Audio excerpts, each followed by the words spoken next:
Good afternoon. Good afternoon. How's everybody doing this Sunday afternoon? So you guys got off a previous show that was rocking. I only caught the tail end of it, but it seemed like it was a very, very intense discussion, high value. I think it's going to be a while before we can finally get a true definition on how that term can be used and when it's used, everyone will at least have a common understanding of what is meant by the user. But I think that'll take a little time. Still got to iron out the kinks. Welcome to another edition of Sage Talk. Sorry I didn't make the show last week. Wasn't feeling too well. Doing a lot better today. Thanks everybody for showing up. When you come in, put your thumbs up, guys. Definitely let me know you appreciate the show. Let's see if we can get it kicking. You know, I want to talk about this Shanquella Robinson situation. It's very heartbreaking. You know, what has happened to her and her family. All about the Joneses. How you doing, my brother? Bea, good to see you. Sharon Campton, welcome back to Sage Talk. Money, Life, Business. Appreciate it. I'm back this week, though. Couldn't keep me down. As I was saying, this Shanquella situation is very troubling. But before I get into it, I want to kind of like talk about something else first. One, to get more people to come in the chat, and so they'll catch the full discussion and not maybe come in on some part of it later. You know, what I want to try to always do every week is maybe kind of drop a little, I'm not going to say words of wisdom, but things to consider as men. And about a month or so back, maybe a little over a month, I had a conversation about thought, inspiration, and idea, or ideas, plural. And I said subsequently that I wanted to continue with those three key words and try to use them in future discussions to try to broaden the way how we may look at things, how we think through things, and really the power of words and the power of thought. Edward Clark, welcome back to Sage Talk. Urban Nomad, Mr. Edward Clark again. Hair Life and Style TV. Welcome back to Sage Talk. Thank you. Ash, what's going on, my man Ash?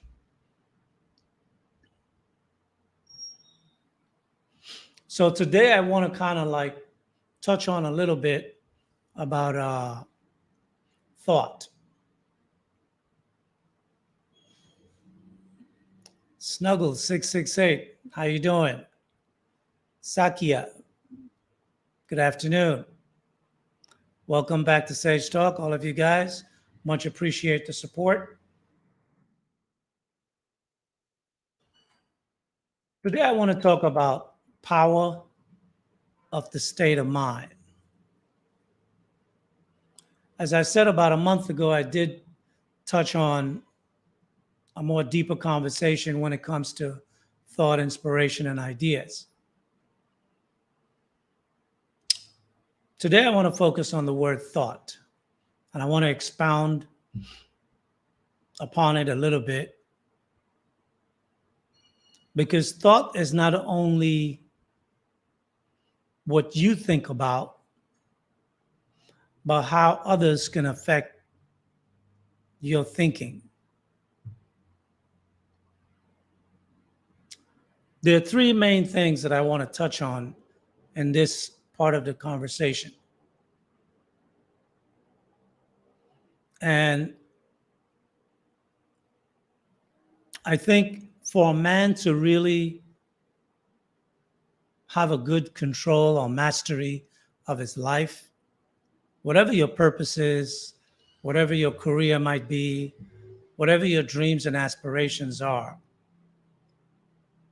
having these three things under your belt, you know, probably be like a martial art saying, under your belt, can really help you advance a long way. And those three things are your ego, your emotions, and the perception of others.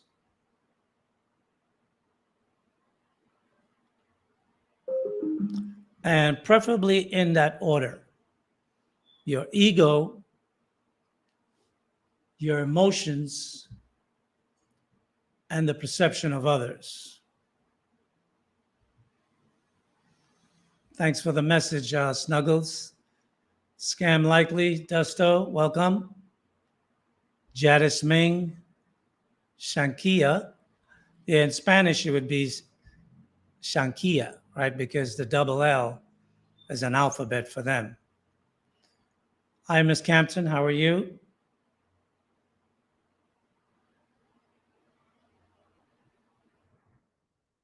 Now, I'm sure some of you might say the last one that I stated, the perception of others, may confuse some of you a little bit, because I'm sure many of you may be thinking, well, how can you control what other people think? Well, I will say many times you can control what people think. I know some of us, we're not used to really knowing how that's done. If you've been in management in some companies, they may have taught you some things about that, but unless you took personal training on your own, you might not be aware of how those things work. It is somewhat complex, but it can be simple at the same time. It's complex because sometimes people think that to control someone, you have to like always be present, either in their life or always be doing something to cause them to think a certain way. And yes, that's part of it, but you don't always need to be present. Now, I'm sure many of you have heard the term auto-suggestion, right? Auto-suggestion.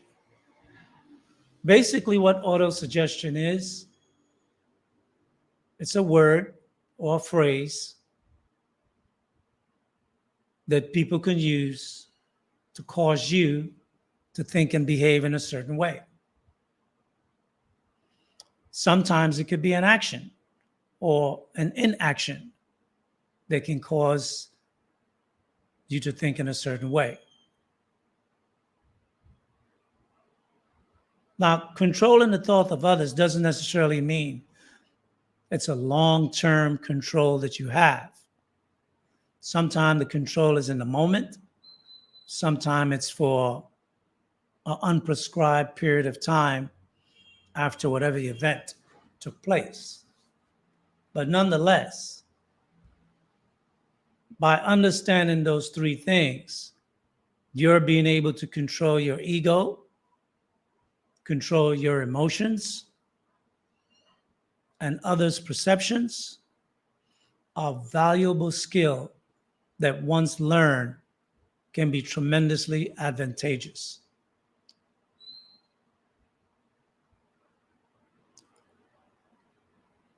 Placing a thought in someone's head, that's not really difficult. Let me see what Miss Sharon just said here.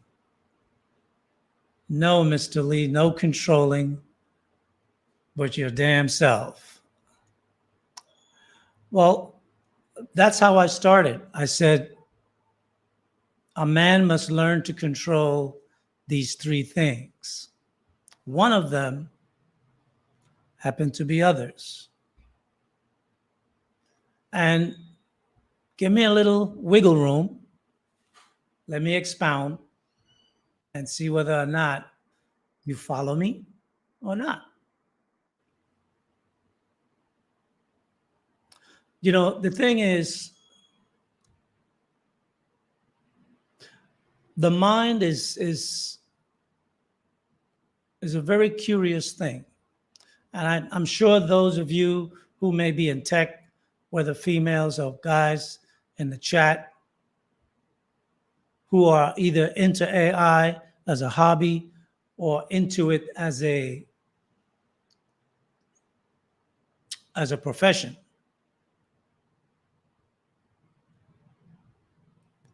You understand the dynamics of training something how to think. The thing with the mind is that the mind already come prepackaged. Initially, it's a blank slate. But over time, it develops information. It's self-teaching, right? Like one of the things that they're trying to get AI to do is self-teach, learn on its own.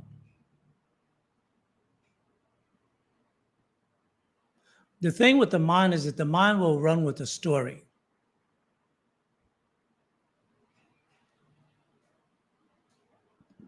How that story will play out for that individual will depend on many things, some of which I'll touch on. But it all starts with the level of self-control that you have over your mind, the individual, and your body. Because remember, there are two things that operates in an individual. You have your mind, and then you have your body. Your body has its own signals in the way in which it talks to you, and it can impose upon the mind to do the things that it wants. You know, simple things like hunger, pain, and things like that. We react to them to either ease them or satisfy them. But there are other aspects of the body too. But the mind has to do with the self, right? How you see yourself inwardly, how you see yourself outwardly when you look into the mirror. And what's wrapped up in that is your ego. So that's why I placed the ego as first on the list to learn how to control as an individual. Now, this can apply for women too, but it'll probably be a lot more difficult because they filter so much through their emotions, they get clouded. But men, because we're more logically minded, it should be easier for us to do it. The first thing I said you must learn to master is your ego. There are two things you must understand in mastering control of yourself. I know you guys have heard me say this on more than one occasion, but I'm going to drill on it for a while because as a former teacher, I understand how people learn by repetition, right? The first thing is manipulation, right? Manipulation is to get someone to do something, whatever that something is. Some people think manipulation is bad. I do not believe that. I believe it's how you use it. Misdirection. The second is misdirection. It is to allow people to think what you want them to think without interrupting, without a presupposition, without qualifying something. Thank you, Ms. Sharon. Juicy Work Shaw. Good afternoon to you too, sir.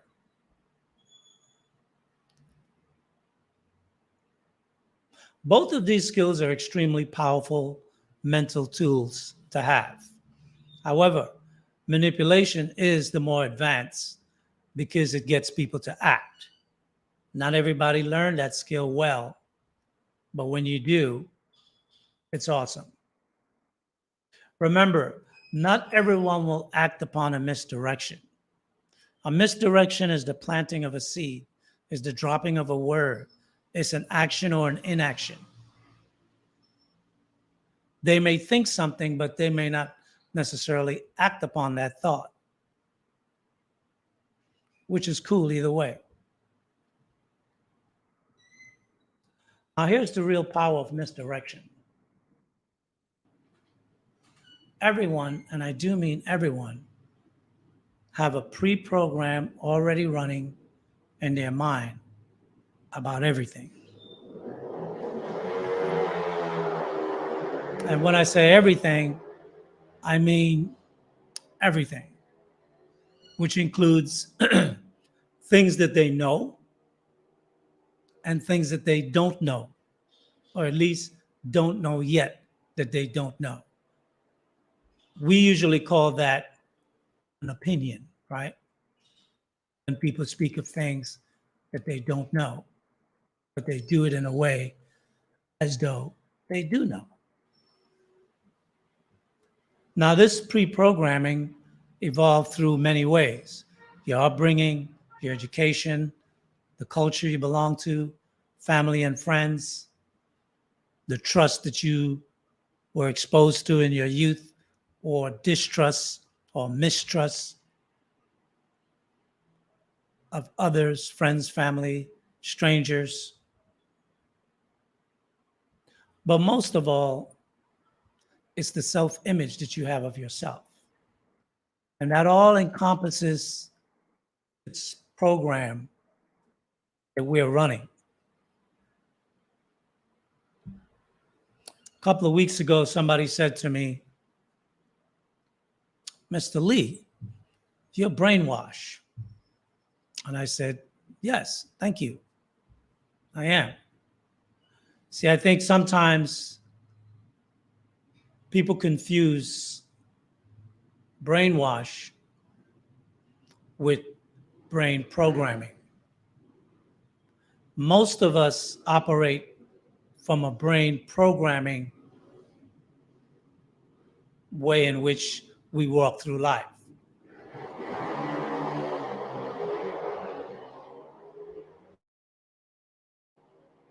Drop a 1 in the chat if you guys can hear the background, because there's a couple of guys on motorcycles and they like drag racing on my block on different days. And I guess they're going to do that today. So if you can hear the background noise, drop a 1 in the chat. If you can't, cool, I appreciate it. I will try and mute up for a few seconds when they're starting out. Therese, thank you. Appreciate it. Ennis, 4B free. Explain what that means, 4B free. I'm not getting that. I know sometimes you guys are very creative in your names. So if I'm not able to perceive the insight, help a brother out. But it's very similar to like when you buy a new computer, right? It comes pre-packed with various programs along with the operating system and the CPU. That's pretty much you in the same way. And the mind works very similar to the way computer works, or I should say the opposite way around. Computer works similar to the way the mind works.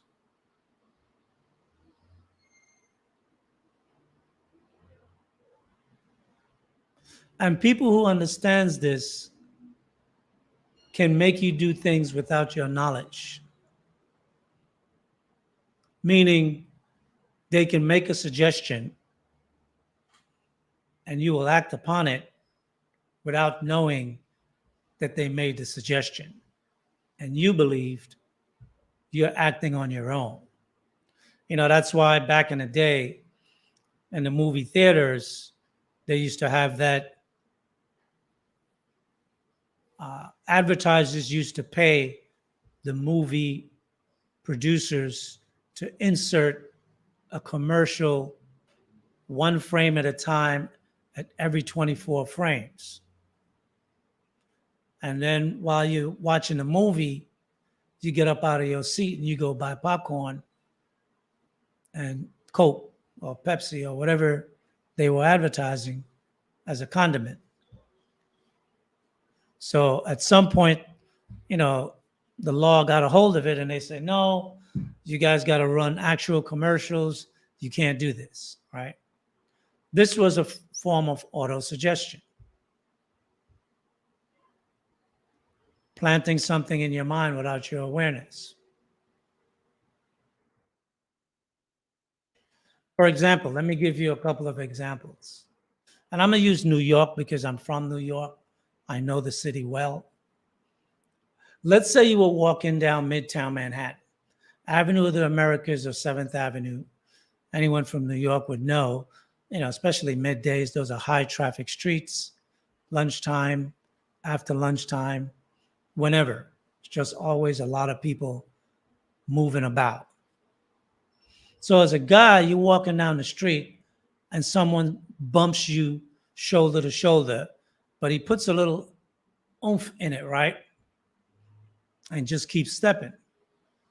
So you stop for a second, you look back, the individual kind of like looking at you, waiting for you to turn around and be like, what?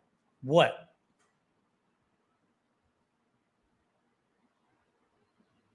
do you do?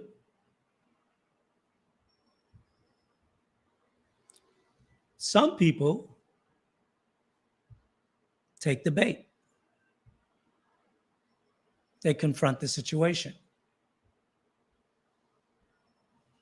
So that was an action that caused you to do another action or react, and you were provoked into doing something probably maybe you shouldn't. But some people might get bumped, turn around, look at the guy, see the provocation and say, you got it, turn back around and keep stepping. See, so often sometimes that if you're not aware of how you can be artificially triggered when someone has an intent, you can play yourself out of position. You can allow other people to make you do things that had you had knowledge of this type of behavior, you could navigate through that stuff with ease. But if you don't have knowledge of different type of behavior, you could be goaded and get played.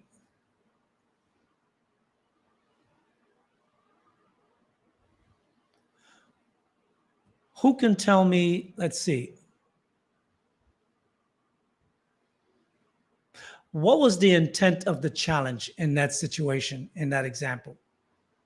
And I want the men in the chat to drop whatever you think the intent was. What was the intent of the challenge? I give you guys a few seconds to drop your suggestions.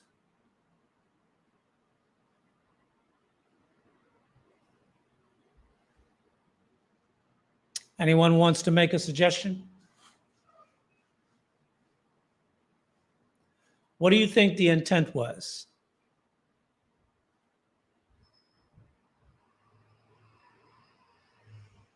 Any other guys?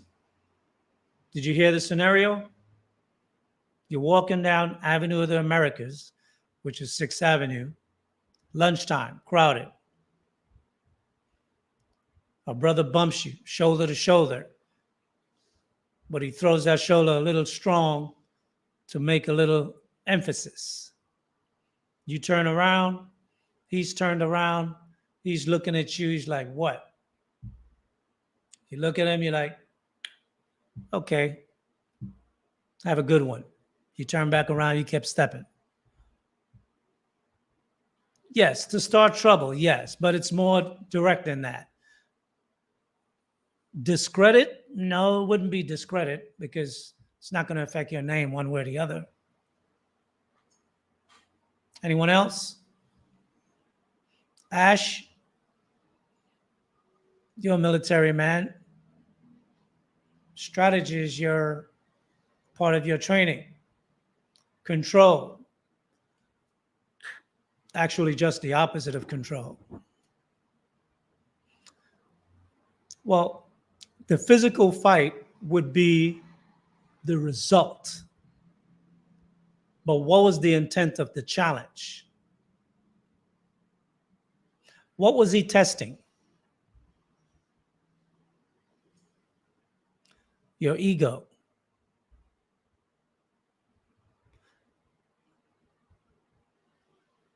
Carlisle, dominance, claiming space. He wasn't claiming space. He was testing. He was throwing out bait. He was throwing out bait. Dominance. It's kind of hard dominating the streets of New York. Strength. To a weak-minded person, they may perceive it as strength. What he was doing, he was testing your ego. A man with a weak ego would interpret that as he's trying to exert his dominance over me, therefore I might show him that I am stronger, therefore I will respond and whatever, right? However it turned out. We know from living in the hood how many of those situations do turn out.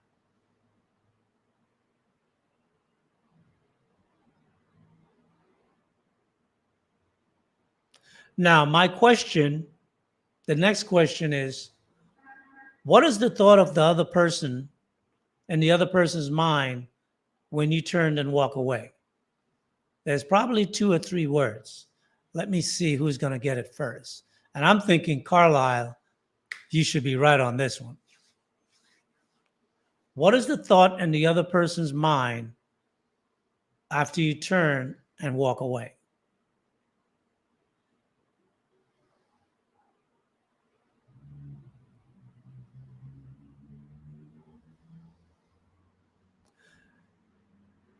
David says, I ain't fight. Let me put that up.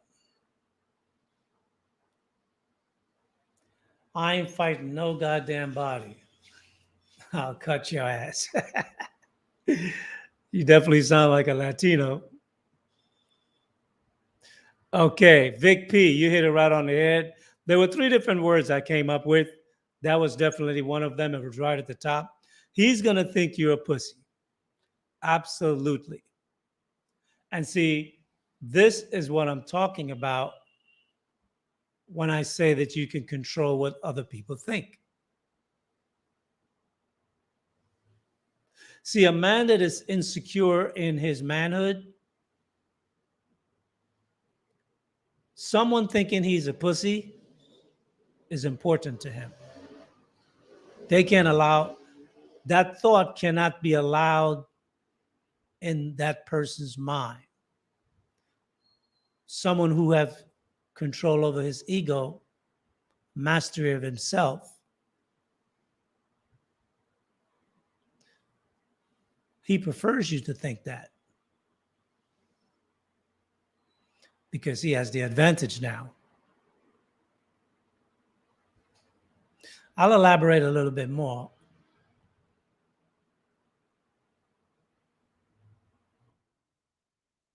When someone thinks you're a pussy,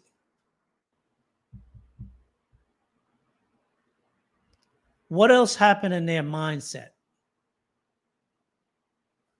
Several things start to take place. Understanding that this is a pre-program that's running in him automatically. You know the program that's in him. You know how it's running. You know what's the stream of thought that's going to be.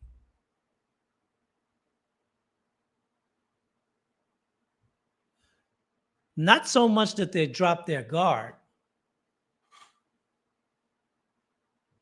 but that is part of it. Their guard is not up as strong. They think you're easy. They think you're a pushover. They think they can mop the floor with you. And what happened is that they get careless. Even if they're good at what they do, you know, like we used to say back in the day, are you good with the hands, right? Even if they're good with the hands, sometimes they get careless. They get up too close. They drop their guard. They get within striking distance with provocation. And then you drop them.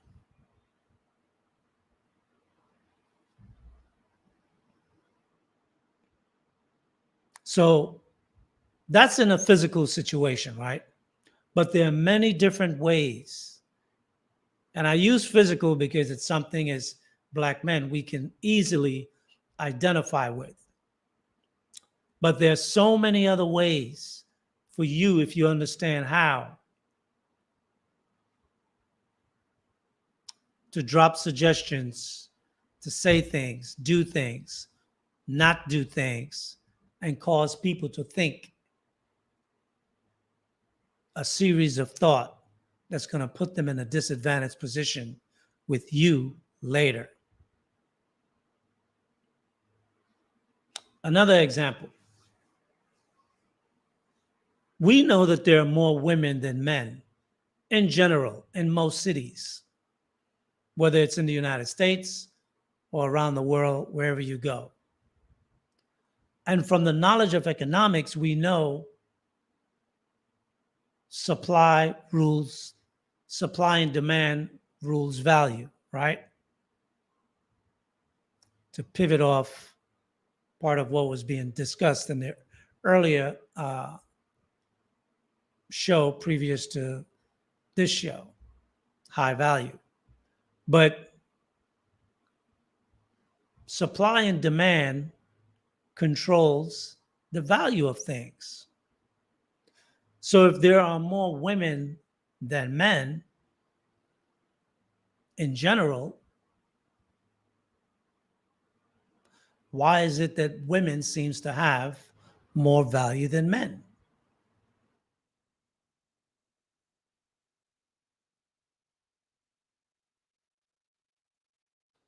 Women create a shortage, a perceived shortage. They don't create a shortage of women, but they create a shortage of what men want from women.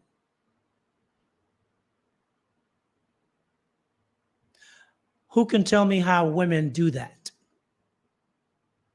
Now, this is a question, I guess, if the woman wants to respond, you can respond. How do women create the appearance that they're more valuable than men, even though in the economics of things, there are more women to men, which would automatically make men more valuable. But in the way the world moves, both men and women are viewed as the more valuable.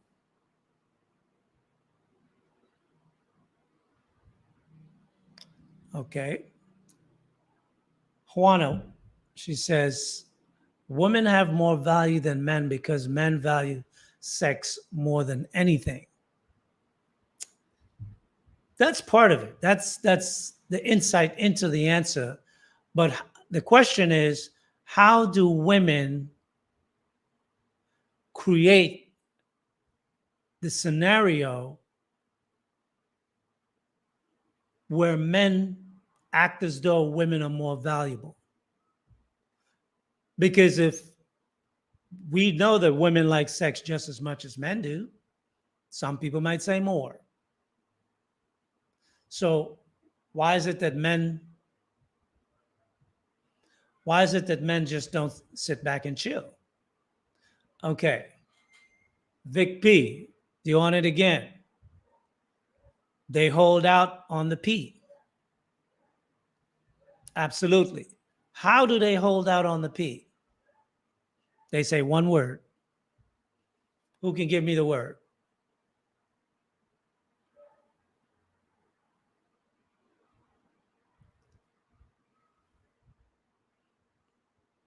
Women say one word to hold out on the P. Everybody should know that now. Igbo. There you go. Donatello. No. They get men to drop their standards where these men are weak. Well, the thing is, this is a worldwide event. So I'm not going to say men around the world all over are weak. One, I would say, is from what I've observed since coming into this space, very few men have standards for themselves. So they're definitely not going to have a standard for a woman if they don't have one for themselves. Therese, yes, no. Actually, you said it first. Thank you. They say no. I mean, when you look at a woman's life, right? In general, when a woman say no to a man, what happens?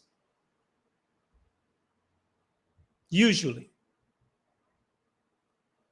when a woman says no to a man, what happens usually?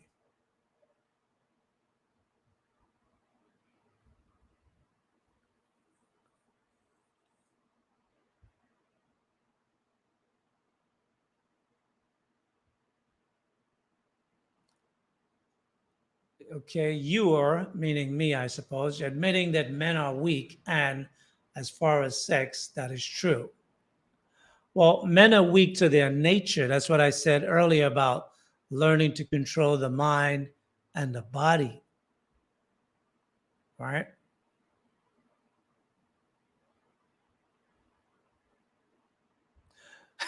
When the woman say no to a man, they get hit. Who gets hit? The woman get hit? If the woman is getting hit because she says no, I guess I would have to go back to who was it? Igbo, where it says that the men are weak. That would be a weak man to hit a woman just because she said no, right? But in general, what will happen is that the man then wants to pursue even more because in general, both men and women, we go after the things that we really can't have or the things that seem furthest away from attainability. So if an attractive woman tell a man no, he's not going to just turn and walk away. He's going to continue to pursue. He's going to ask questions. He's going to divert the conversation. He's going to crack a joke. He's going to do something to get past her initial defenses. Because most men know that's a knee-jerk reaction. No. See, In the world where women live, they have to say no when it comes to men. In a world where men live, a man is always looking for a yes. For a woman, every time a woman say yes to a man, that's a body count. So if a woman wants to have a low body count, she got to hold out on no's. Every time she says yes, that's a body count. I just threw that in there as a conversational piece for the chat. I know body count is an issue that so many of us concerns ourselves with.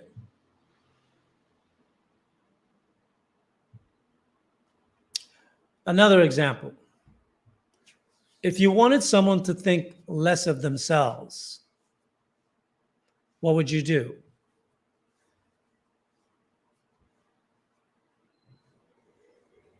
You would give them misdirection or misinformation. Tell them something over and over until they start to repeat it to themselves.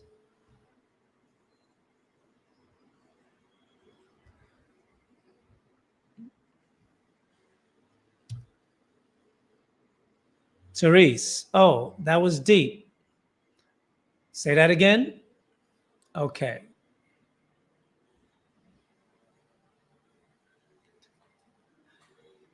A man lives in a world where he's looking for a yes from a woman.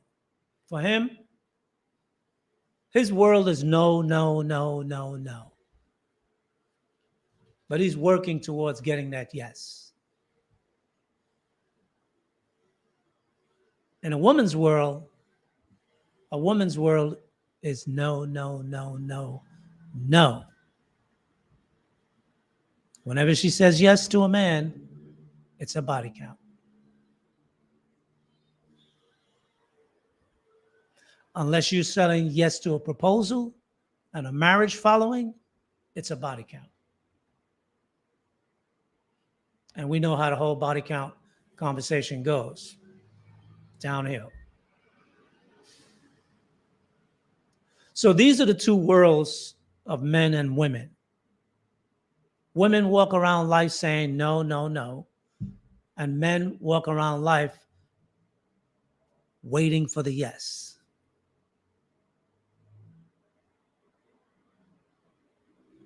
You know, it's like the other day I was on, I don't know what channel I was on. I was having a conversation and we're talking about 8, 9s, and 10s. And I've dated a few 8s. In my mind, I wouldn't say I've ever dated a 9 or a 10.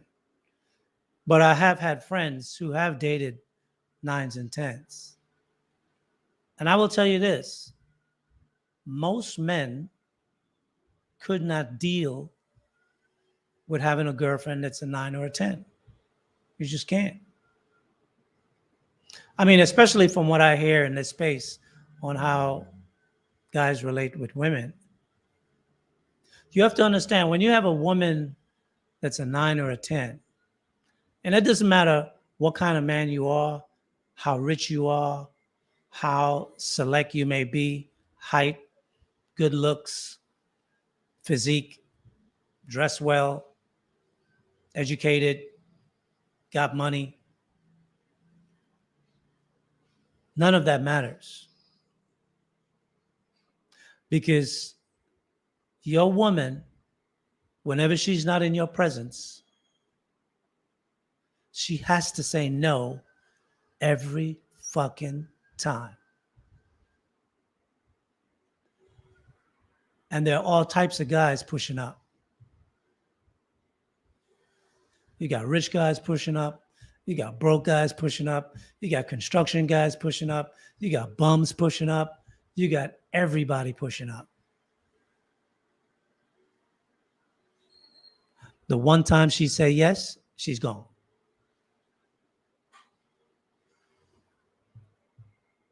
no matter how good looking you are, how tall you are, how much money you got. There's a movie from the early mid 90s. It's called, what's the name of that movie? Indecent Proposal. If you ever get a chance, go watch that movie. It's with Woody Harrelson. And I don't remember the woman that was in there, but the man was Robert Redford. And basically, the movie was about he saw his woman and he offered her $1 million to take her out to dinner one day. Was it Demi Moore? No, it wasn't Glenn Close. Uh-uh. And she told her husband about it. They talked about it. They wrestled about it. They knew they could use the money for this, that, and the other. And then finally, he gave her the approval and said, go for it. His marriage was done after that.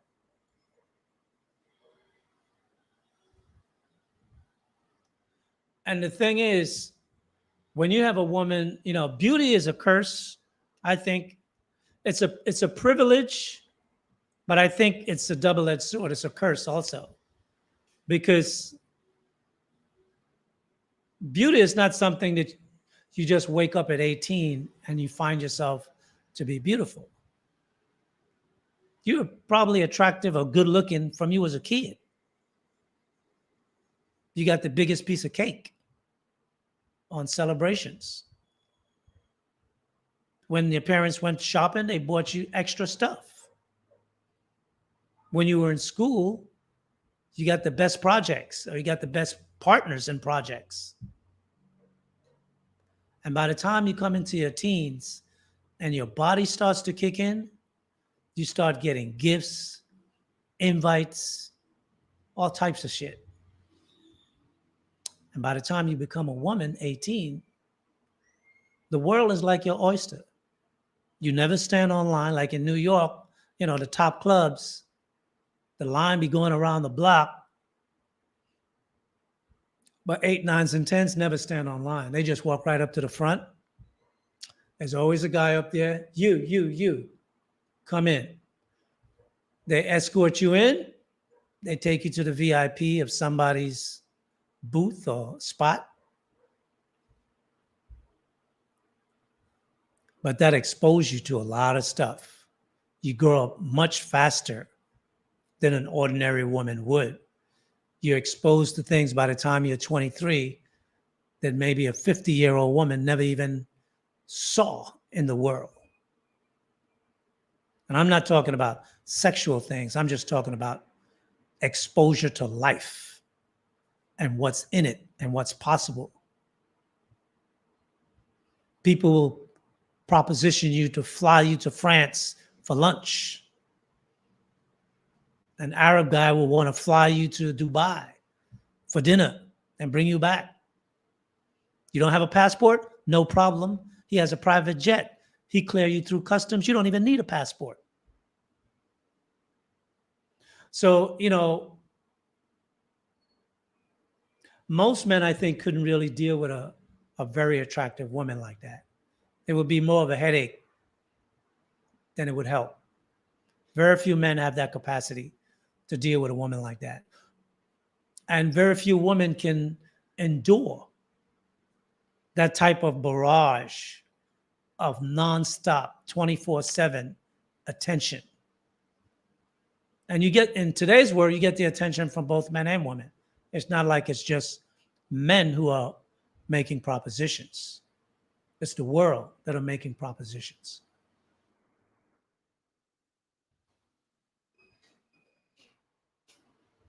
So, as I was saying,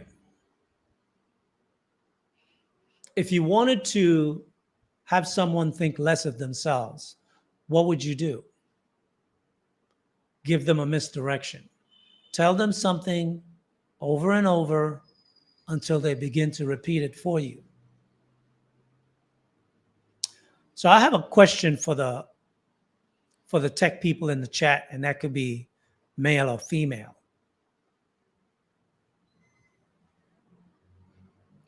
Do you know of a program that could measure the statistical odds of a percentage remaining the same for at least 2 centuries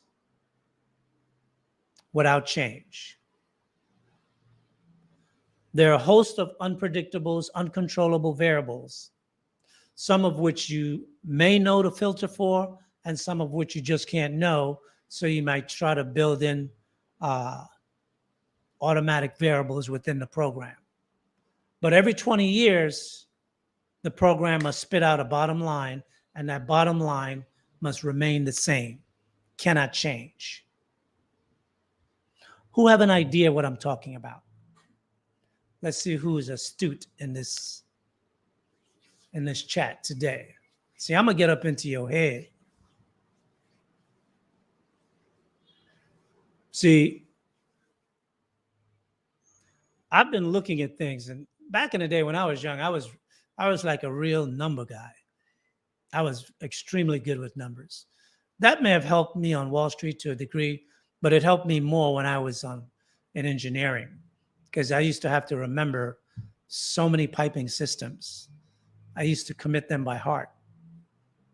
I would remember an entire system everywhere.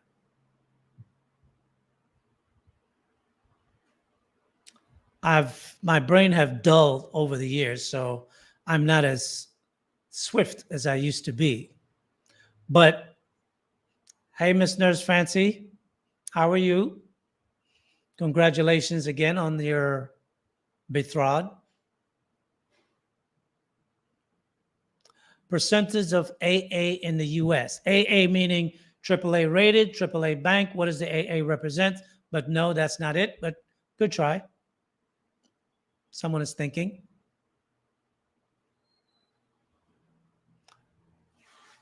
Let me go a little further, and I'm sure once I delve into it, bioinformatics. Are you talking about bioinformatics? I guess that might be the type of, but that's mainly a tracking program. I'm talking about a forecasting program, right? Because boom, Nathan Theodore Francis, NTF, African Americans. He hit it right on the head. Let me leave it up there. He hit it right on the head.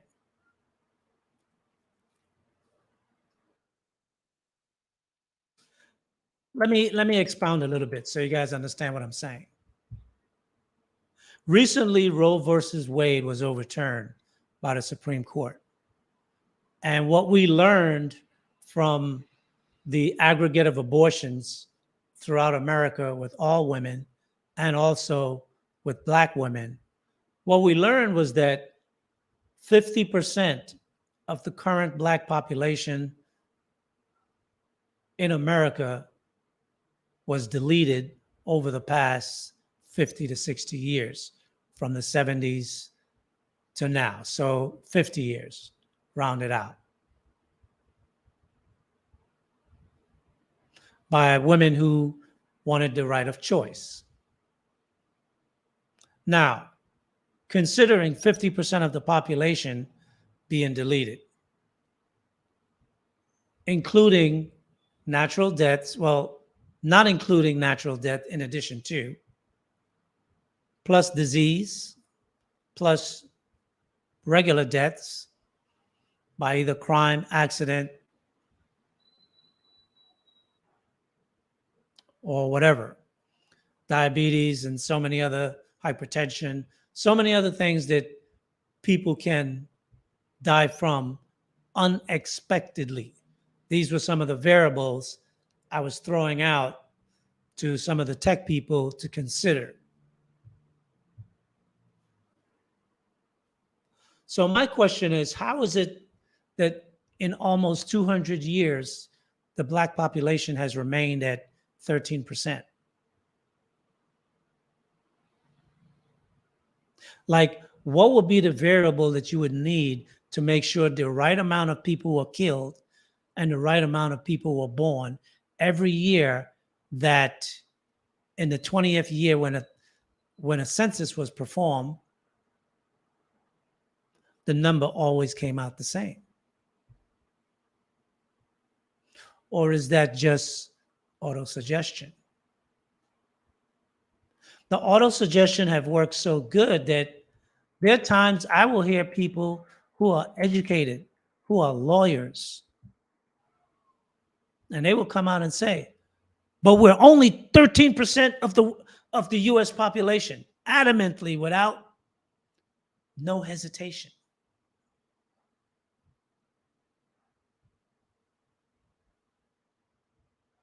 See, that's a form of pre-programming. That's a form of getting people to think what you want them to think over time.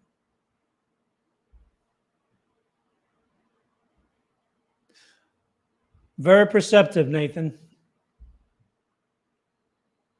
You're definitely good at analytical questions, scenarios. So, we all have been watching this Kyrie and Kanye and the Jewish people and what's been going on. And since the Hebrew Israelite conversation has sort of become center stage, who can tell me what was the issue with the Egyptians when the Israelites were in slavery in Egypt? Remember,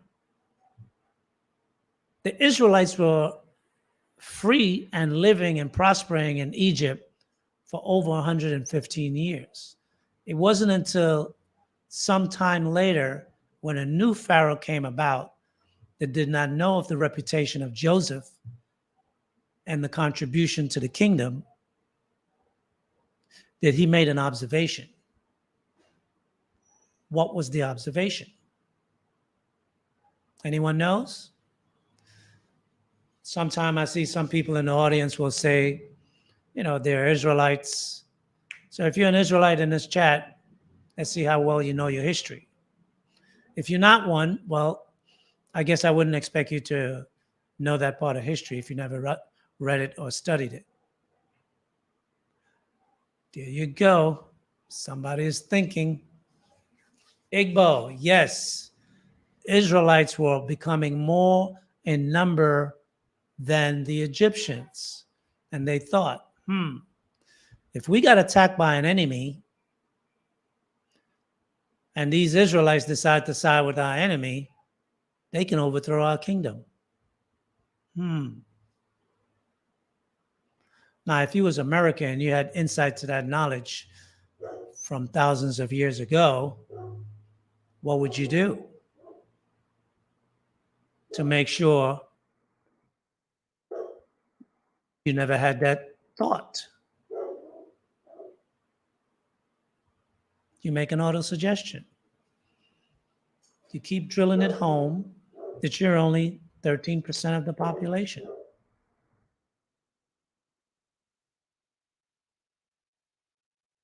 See, the thing is, one of the reasons why I chose to use this example is because I've never filled out a US census, not ever.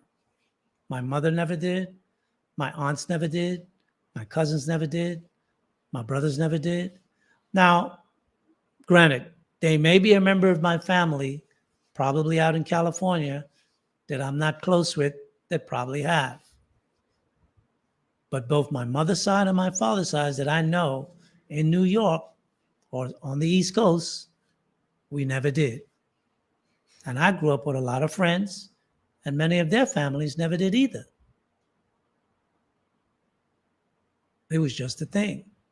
We didn't trust them. So we never gave them too much information. And the census was too much information. And I know in the South that there are many people who have not given out that information either, or has given out partial information. But it doesn't matter what information they collect, the result is always the same. Why? Because it's not about the real number. It's about getting you to think what they want you to think. And if I wanted you to think that you are less than, so you never think yourself big enough to become a threat, if I reprogram you and told you this over and over and over, after a point in time, you know what's going to happen? We won't even have to say it no more. Well, they won't have to say it no more. We will reinforce it to ourselves and to each other, and to even have arguments.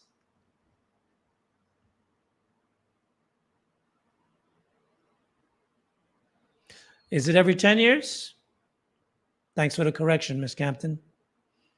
Oh, let me see. No, that's David Murphy. I thought it was every 20 years.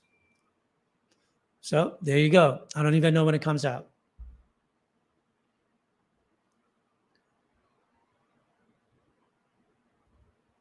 So the point is, I just wanted to go through a simple exercise in having this conversation about mastering oneself, mastering your mind, mastering your body.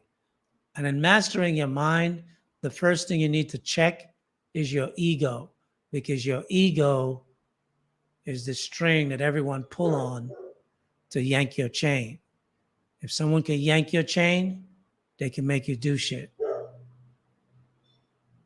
They can make you believe you're doing something because of honor or respect or any of the many things that we have come to determine that makes us valuable. And once they can yank your chain, they can make you do or think what they want you to.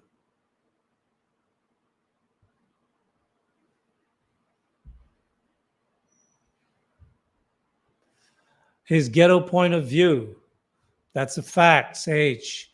People will argue you down if you try to explain to them, we are not the minorities. Absolutely. And that's part of another, divide and conquer methodology.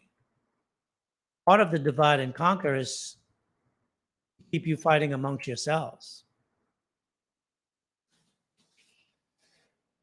So that was my little lesson on thought, misdirection, auto-suggestion, how people can get you to think and behave in a way they want you to without you even knowing that you're being programmed, as opposed to being brainwashed. See, a brainwashing is a concerted effort made by an individual to remove the programming that was put there by others. See, people think brainwashing is what? Washing away what was there? No, that's not how you do it. If you write program, you just write new commands right on top of the old commands, and the new commands take precedent, and what was there is no longer there. You don't have to wipe away what was there. You just input new data. The new data will trump whatever previous data was there. For you to get rid of that data, you have to do a scrub, a brainwash. Then you could teach yourself a whole new slew of things: how to think, how to behave, how not to be manipulated, whether by word or by action, a whole slew of things. So now let's get into the conversation about Miss Shanquella Robinson.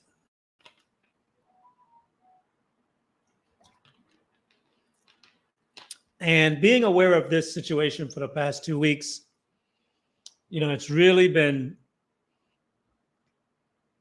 heart wrenching because one, she was so young. Two, she didn't seem like a real ghetto street girl. She seems to be a nice young lady going about life trying to build, trying to do good for herself. Had a good relationship with her mom and her dad.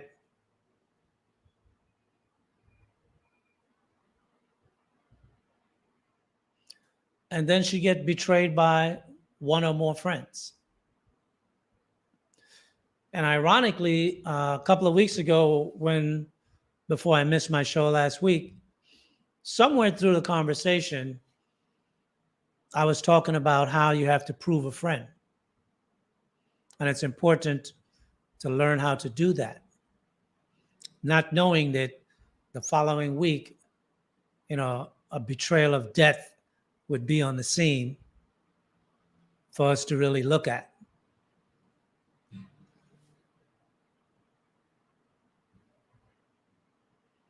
You know,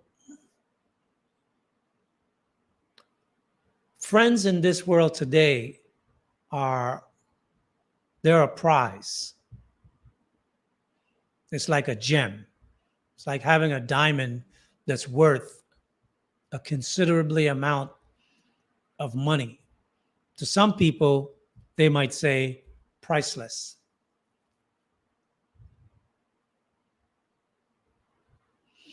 With regard to this story, I really don't know where to begin because there's so much been said and so many people have did streams about it. Some people, multiple streams. But from what I know, it appears that obviously she was a good person. She had a braiding business where she was braiding hair for children. And I think that it says two things. Either that she was a kind person where she really focused on young people and young children, or she was just a savvy businesswoman at an early age and saw a niche market that she could go after. Either way, it was very insightful and caring of her. Definitely, she was creative in making money because, you know, taking trips to Cabo, from what I heard, was something that she may have done on more than one occasion, where she was doing that to make money as well, taking people on different trips, doing things. Not sure if she owned a timeshare or whatever over there. I think as time go by, we'll find out the ins and outs of her business there, if she had a business there.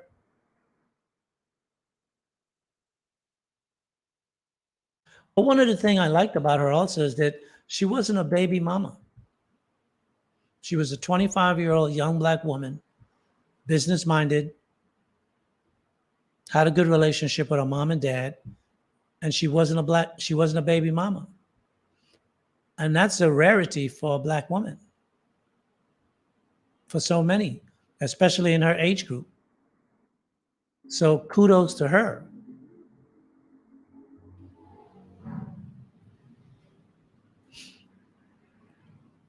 But to be betrayed by a friend, someone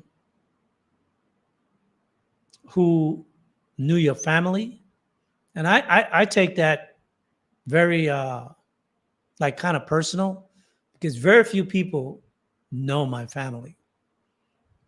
From I was young, I've always been cognizant of who I bring around my family. One, particularly because like I had twin sister and brothers, the younger ones, and I was very concerned about who came around my sister.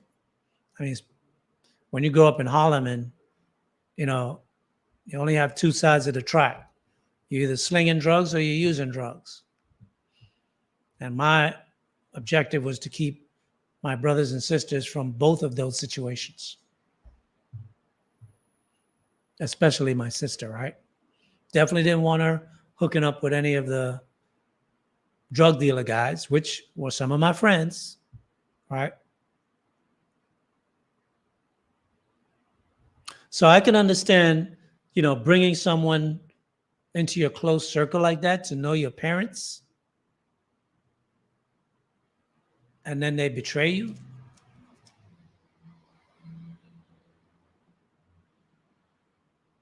But, I would say as a general PSA for women out there, and this is in general, and if you're an LGBT, don't get caught up in your feelings, because if it doesn't apply, let it fly. In general, a gay man, by definition, is your enemy to a woman. He wants to be you. He wants what you have. Or he wants to get what you need. Now, as I said, I'm not trying to label every LGBT person, man particularly, saying that they cannot be a friend with a woman. But if push comes to shove, they will always be facing you as opposed to be by your side. Because in the end, they want what you want. Plain and simple.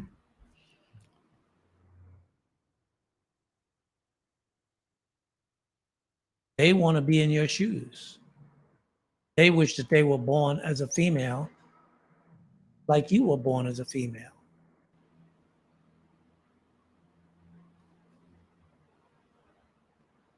Now, with regard to Shanquella,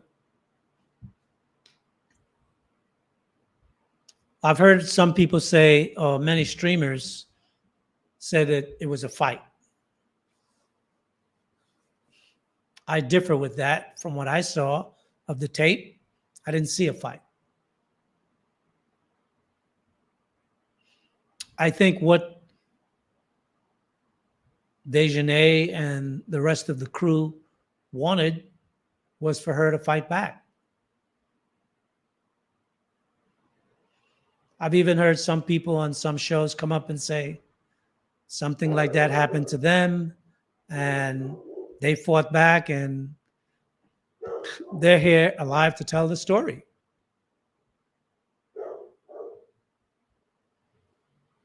From what I saw, I don't think if she fought back, she would have been alive to tell the story either way.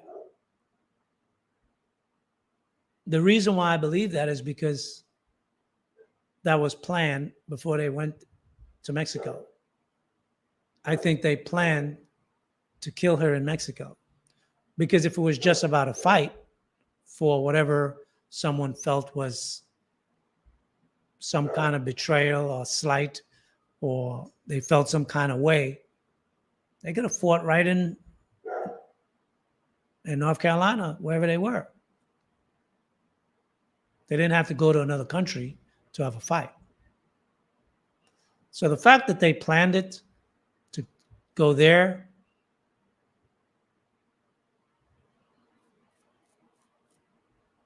they knew they could take advantage of the lax policing in Mexico, and that they could probably kill her, leave her body, and get away with it.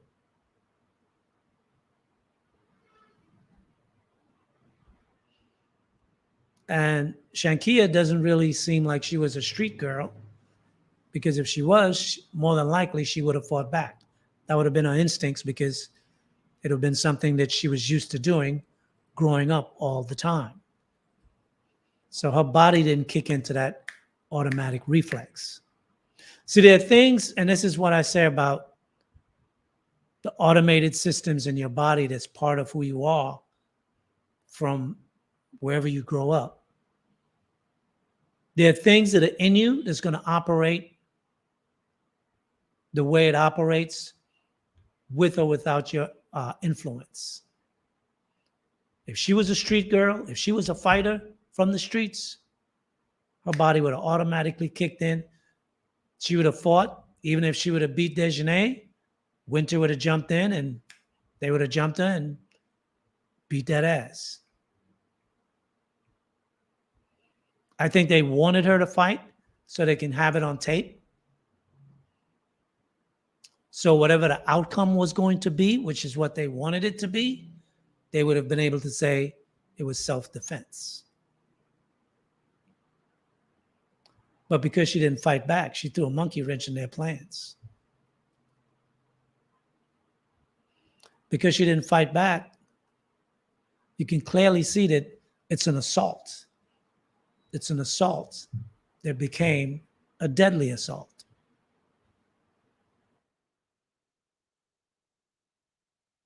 And even though initially they were able to take advantage of the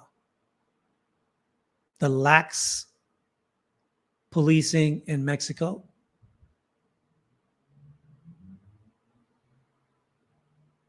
because of their own ego,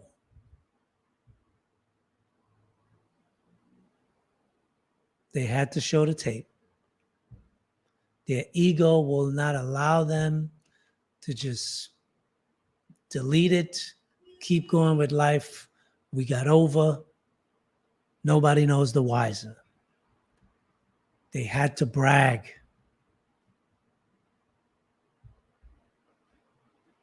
I'm telling you, man, that ego is no joke. That ego is no joke. They had to brag. The woman was dead. They lied. They got away with it. And no one would have been the wiser. And more than likely, whatever money Shanquella had, they used that money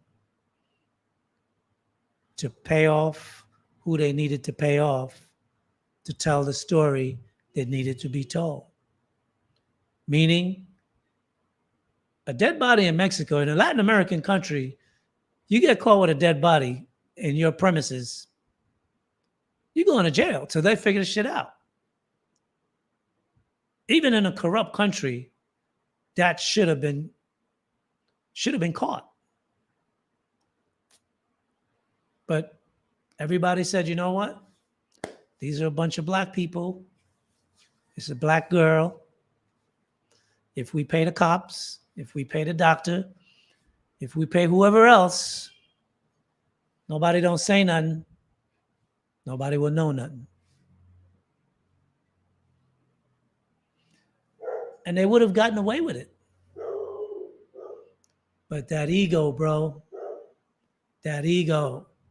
And the funny thing, right? That ego is no different than the guy who becomes a millionaire and start driving $100,000, $200,000 car, walking around with $200,000, $300,000 worth of jewelry on his neck and on his wrist,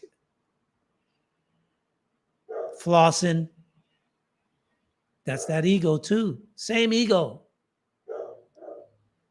Somebody got to know that I made it, or in their case, that they did it. Because you don't show videos to your other friends of you snuffing somebody out if that wasn't the intention to snuff somebody out. And the fact that you were back in the United States, you figure, what the heck? I'm home free. That happened in another country. Who's going to know the wiser?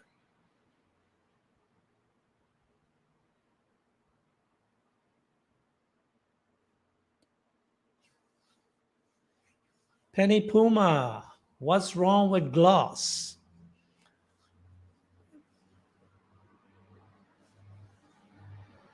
I don't know. You tell me. See, people who got gloss don't have to pretend. People who don't got gloss need to convince everybody else that they do. Yes, Sharon. I didn't cry, but I definitely had a heaviness in my heart for several days as I listened and watched. And when I saw the video, it was just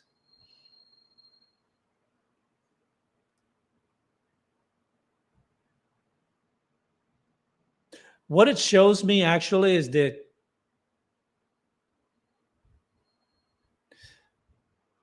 we as a people, we don't give a shit about one another. And all this happened in 50 years. From the 60s, 70s, from the 70s to now. We're a people, we don't give a shit about one another. For Black people, and you're talking about a gay male friend betraying a female, setting her up amongst other females to be deleted by those females, and thought that was just cool. But those same people will want to march in the street when a Black man or a Black woman get shot by a white cop and want to talk about white supremacy. Make this make sense.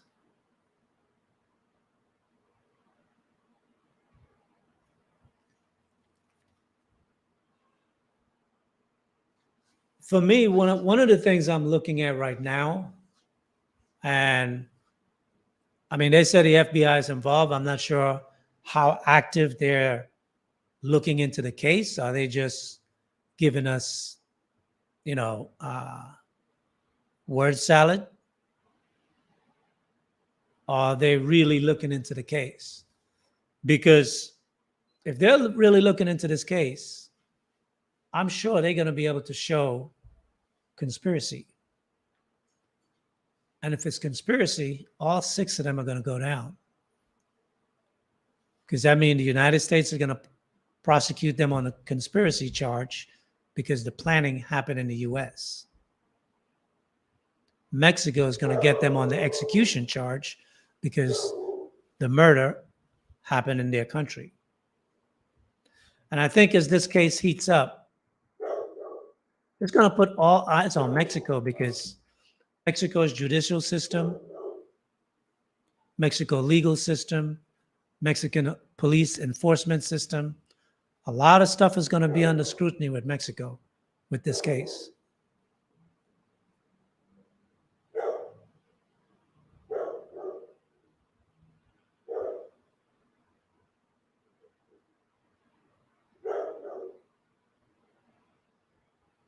You know,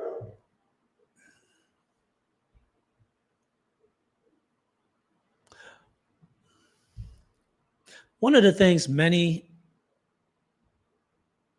young people are not cognizant of in this time, and I know maybe some of you might be, but how serious do you take it?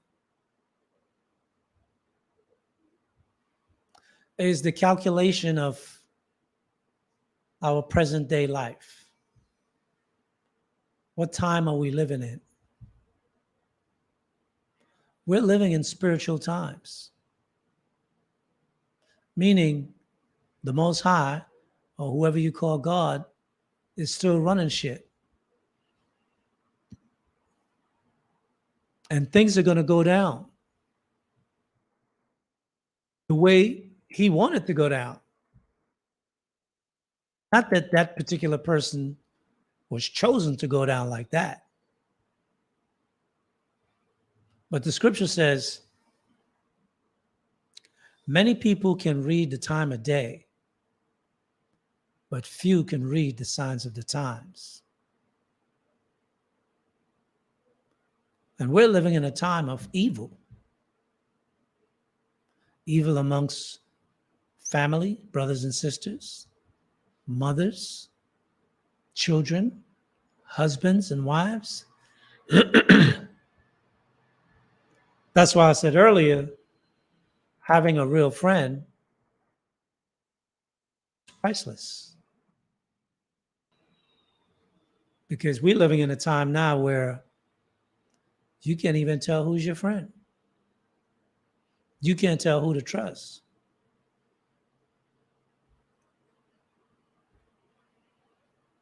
So if you don't know how to walk in the spirit, how are you going to be protected? Now, when I say walk in the spirit, right, I mean more than just like cursory, I believe in God, I go to church on Sundays, I sing a psalm, whatever, right? Because like where I live in Central America, the maras, the guys that be having 2 and 3 teardrops on their eyes, body full of tattoos, skulls, all kind of shit on their body. When these guys drive past a church, and most of the church are usually Catholic church in Central America. Well, all of South America and Central America, is pretty much Catholic, right? When they drive by a church or they walk by a church, you know what they do? They make the sign of the cross. Now, he could have just came from taking somebody's life or is on the way to take somebody's life.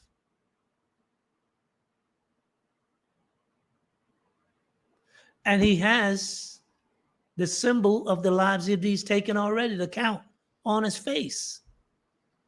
But when he passed the church, he'll make the sign of the cross.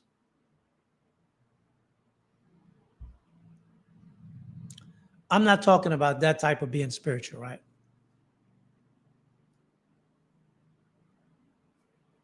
Walking in the spirit first has to do with one thing, your belief. What do you believe in? What do you practice? What do you keep? What are your holy days? Those things. What tenets do you go by?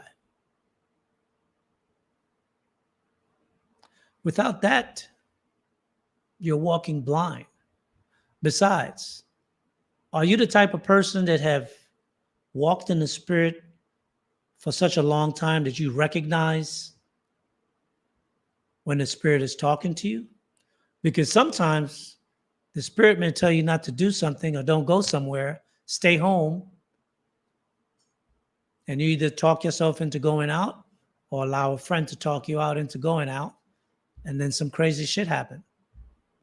And then you're like, I knew I should have stayed home. But that's just observing someone else's situation.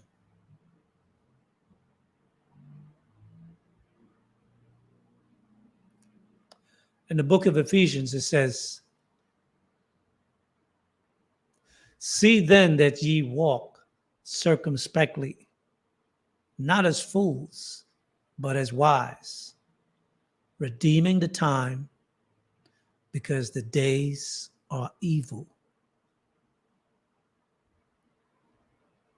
And I think when 6 people could collude, both male and female, to kill a young woman, defenseless, not fighting back.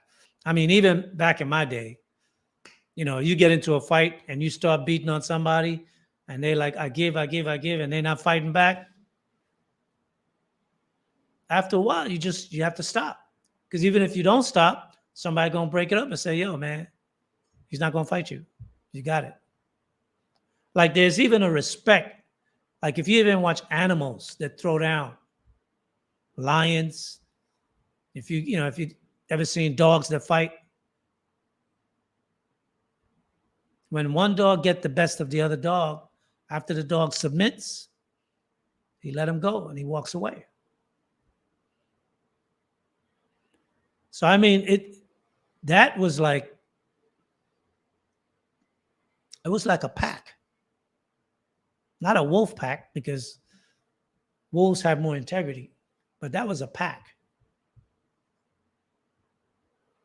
And they were out for blood.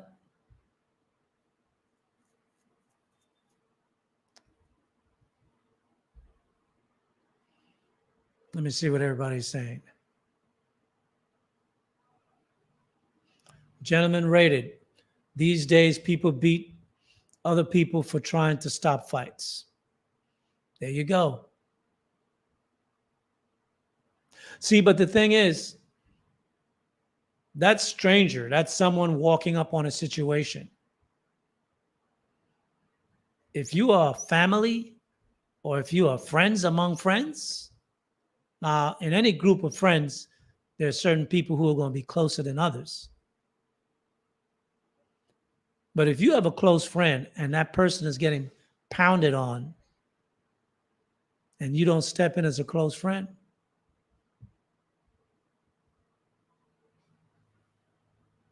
see, that's why I can't do the calculation to what degree they were going to beat her, come back to the United States, and she was going to come back. How is that going to sit?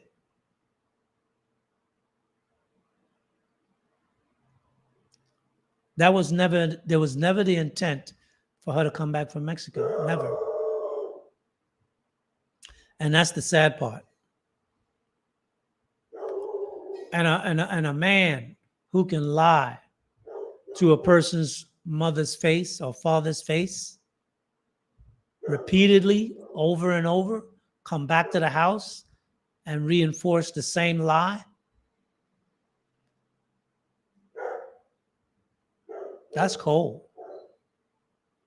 And then bring one of the killers to the parents face to face, like,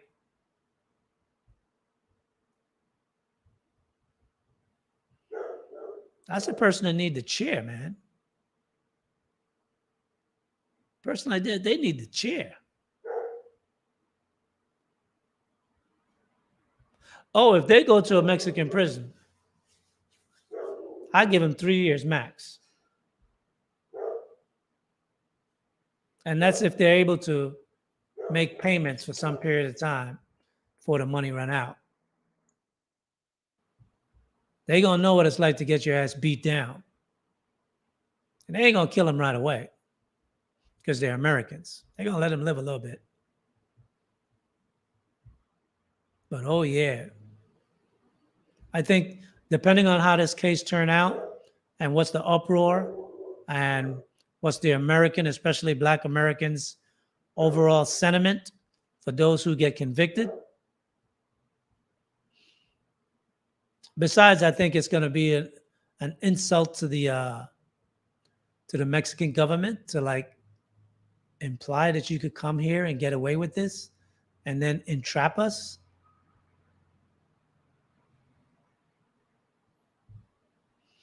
Absolutely, Sharon. They're totally depraved of any humanity. They don't deserve any.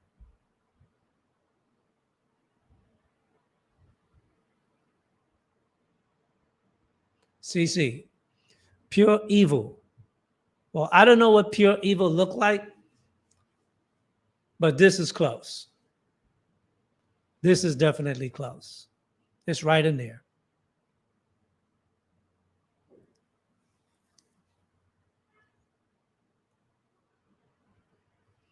Another thing I would like to touch on briefly.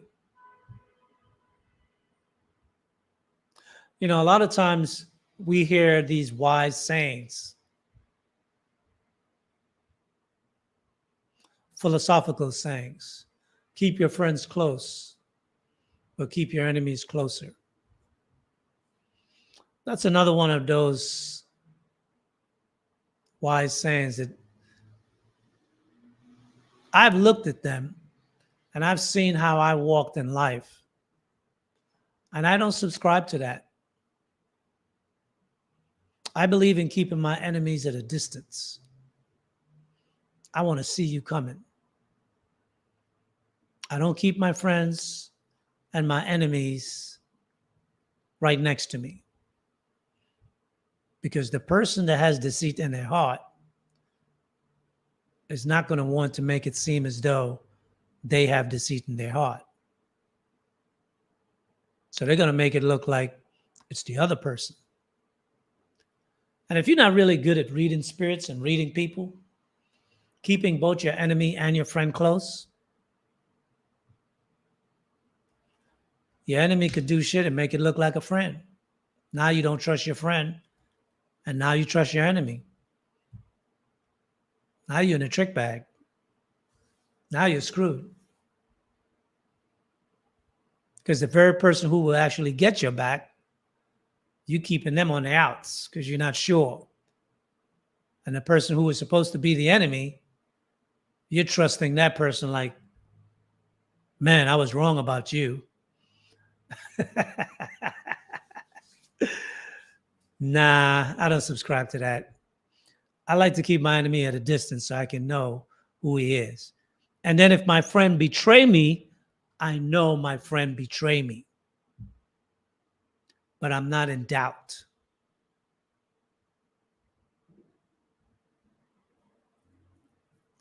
So whoever came up with that saying, I think, was probably an enemy. And he needed to get close. So he came up with a cool saying on how to stay close to the person that you want to get something from, overthrow, compromise. If you're not good at reading spirits, keep your enemies at a distance. If you know he's an enemy, keep him at a distance. That way, when you see him, you can keep an eye on him.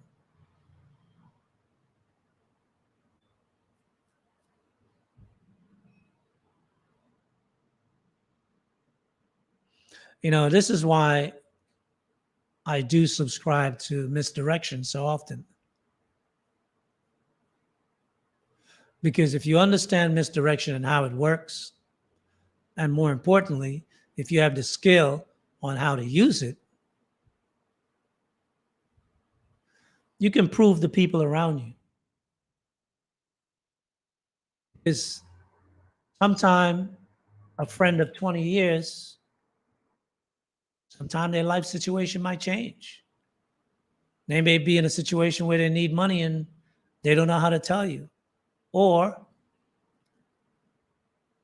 they've borrowed so much money from you over time that you already told them, look, I ain't going to help you no more. And desperation will bring out the worst in people. That's one thing. A person that is desperate never know what they'll do. And that's why it's important for you to have ways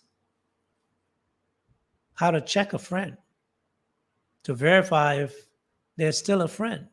It's no different than checking your woman to see if you still got rights with your woman, right?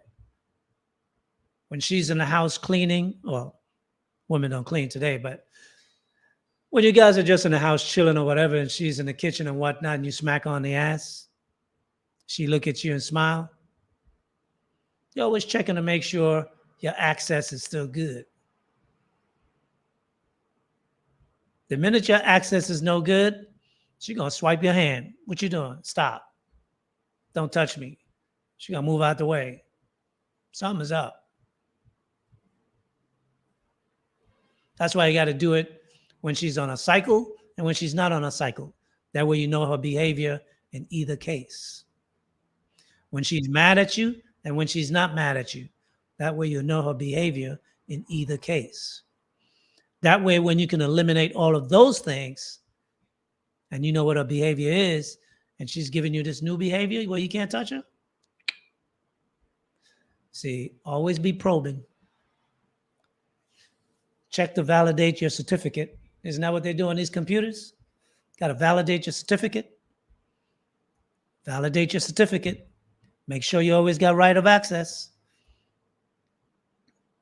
You got to do the same thing with your friends. unfortunately, because of the time we live in, you have to prove a friend. Sometimes people will compromise. You know, when I started on Wall Street, it wasn't the first company I started with, but the second company I went to, the boss used to have a very keen way of checking for trust among his employees. Now, I don't know how he checked the back office people because they were employees, but salespeople are aggressive, and salespeople are about getting that money. And one of the things he used to do, shout out to Miss Sharon Campton. Thanks for the super sticker. Much appreciated. One of the things he used to do, he used to give all his employees and the sales team was all guys. You know, back then, sales was really a man's game on Wall Street. Very few females got into that industry because it was so difficult. Now, you know, more females are getting in, and you know, the whole structure of sales have changed. The dynamics of how it's done, the sequences. But what he would do is, you know, your first week or your first 2 weeks, one of these days he would call you up to his desk, and he has like 4 or 5 computers that he's in front of, right? He's the head analyst. And he'll always call you up to, to show you and something he's doing that kind of like go way over your head. You have no idea what the hell he's talking about, you know. But it wasn't about whatever he was going to show you. He would have like a 10 stack. Some of it was organized and some of it wasn't. And he had a big, I mean, his desk was like a good 12 to 14 feet. Big wooden desk, really nice. Like a dining room, oval type desk. It took up virtually half of the office, the width of the office from where he sat. But he would have like a 10 stack on his desk, you know, 4 or 5 of the stack be organized with rubber bands. And then the rest of it would be in like loosely stacked, falling over, just C notes. And he'll be showing you something at his desk. And then he'll always excuse himself and say, you know what, I got to run to the bathroom. I'll be right back. Sit tight. I'll be right back. And he would leave. And he had 2 cameras in his computer screen. And he would go, and he would come back 5-10 minutes later, sit at the desk, finish the conversation with you, and go back to your desk. He would check his shit. Nothing would touch. You kept your job. However, if you helped yourself, a little 5-finger discount, you know, figure you can have some money to go out drinking, snatch 1 or 2 of those C notes. Come on, he's not going to miss that. He won't even see it. I mean, it's all this money is spread all over the desk. How you going to count that? You know, some people know how to have a organized disorganization. I do that too sometimes. And sure enough, there were at least 4 or 5 people over the years that got busted. And he was the kind of guy, he'll embarrass you in front of the whole goddamn office. He'll curse you out. He'll call you out. He will make an example in front of you, in front of the whole office, and tell you, that's your check.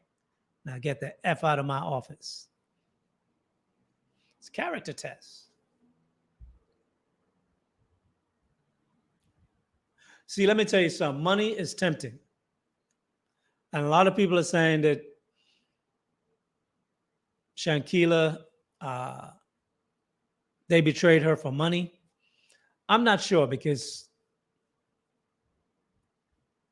I think they took advantage of the access to the money once she was dead. But I don't think that was the main reason. I think they had another reason. I don't know. Jealousy could be. I don't know. I think it will have to come out as as the cases develop and the investigation come out. And people are going to rat on each other, no doubt. I mean, one thing black people is good at is squealing when they say no squealing. Yeah, we're good at squealing when we say we're not going to squeal. So it's only a matter of time before they start squealing like a bunch of pigs to save their ass. Oh, yeah. So you have to develop ways, and you know yourself, you know your personality, you know the friends that you have around you. I can't tell you how you should prove a friend. You know how they behave and the things that they do and things on what they run with. Use a person's Achilles heel against themselves because an Achilles heel is just that.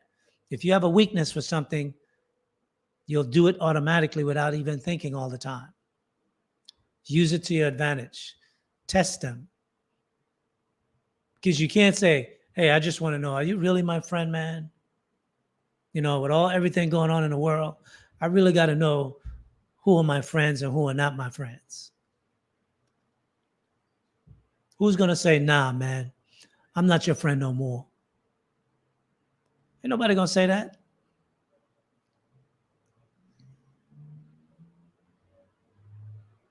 You know, sometimes it might cost you a few $100s. Take them out drinking.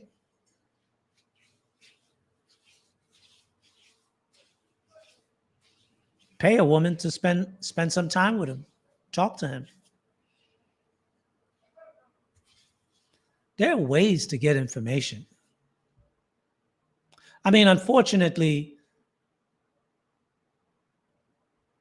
we're not living in a world where what you see is what you get, right?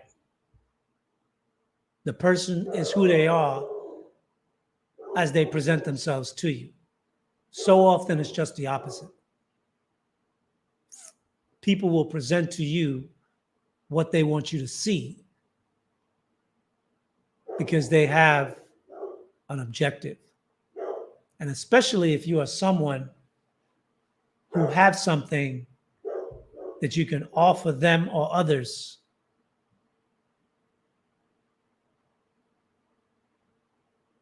you know, we've always heard the fair weather friend. The fair weather friend is not a bad friend per se. They're just around you to take advantage of the goodness of your own heart. You like spending money, take your friends out, treating them to nice places, take them out to dinner, go to the movies, buy clothes, go shopping, you know, things like that. They're there to take advantage of your goodness. They're not going to kill you for it. But when the well runs dry, they're out, right? That's a fair weather friend. But today we're not dealing with fair weather friends.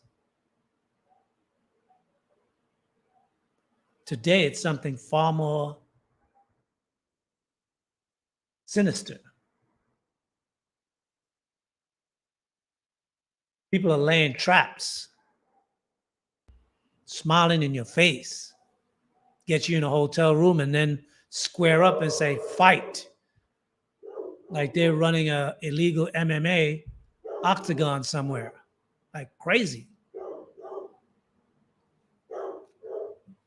And I'm going to say something else because, like, I hear so often that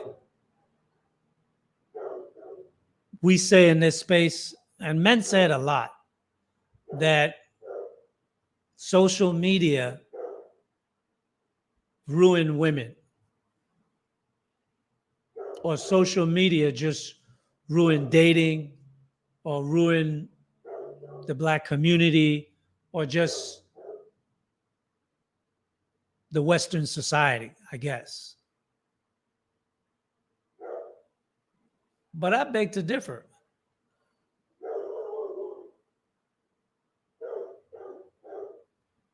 To me, I'm not saying that social media don't have its drawbacks. Most new technologies do have drawbacks. But I think it contributes more good than bad. To me, I see social media and these smartphones, it's like magic. It's like magic. Like, how often have you heard someone say, I love to be the fly on that wall, yada, yada, yada, in such situations, such conversations? We've all heard that saying, I love to be the fly on that wall. Well, guess what? The smartphone is the proverbial fly on the wall. See, we got what we wanted, but now we act like, oh, it's a bad thing. No, it's not a bad thing. It's a great thing.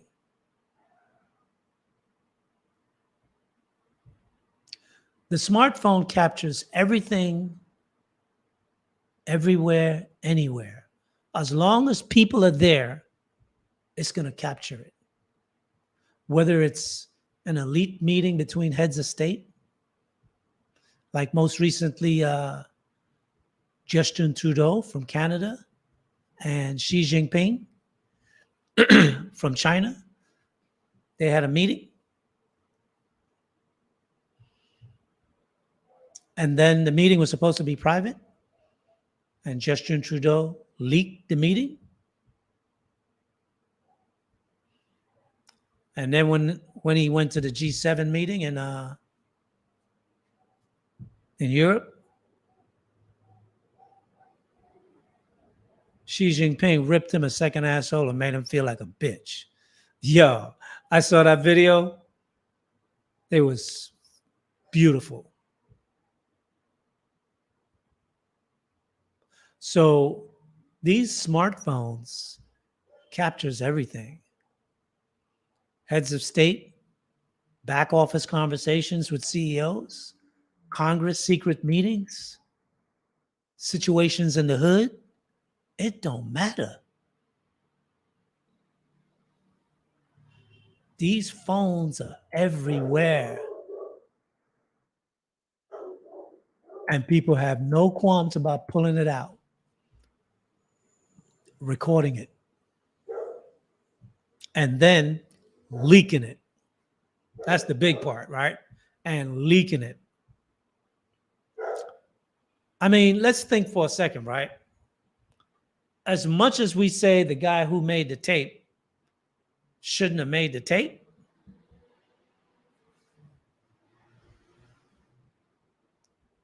had he not made the tape and had he not been a goddamn fool to start sharing the tape to all of their college friends, this young lady's death, Shanquella Robinson, would have been an unsolved murder. Nobody would have known what happened. They would have said she died of alcohol intoxication.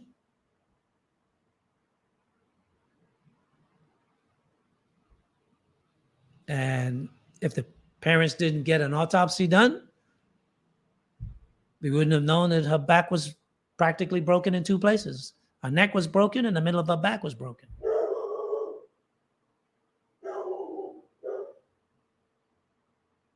But you see, we live in a time where people are proud of their kill. It's no different than when Donald Trump's sons go to Africa and want to shoot a lion or shoot a rhino or shoot an elephant. They want to stand over their prize and take a picture and post it on Twitter. They wanted to do the same thing. They kill that girl, and then they want to come back and post up. They want to get recognition.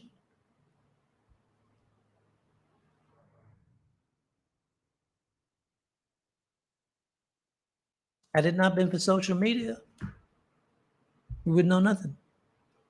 Had it not been for these smartphones, we wouldn't know nothing.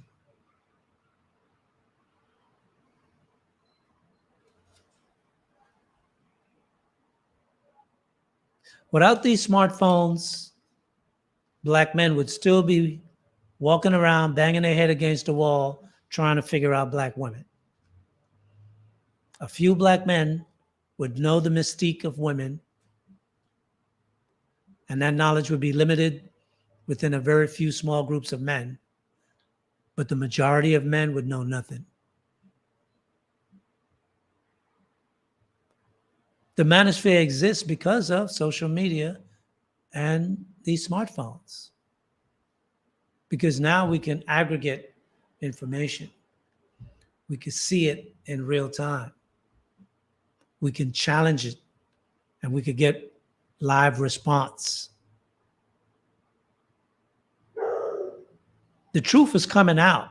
It's hard. It's hard to swallow. Oh, yeah.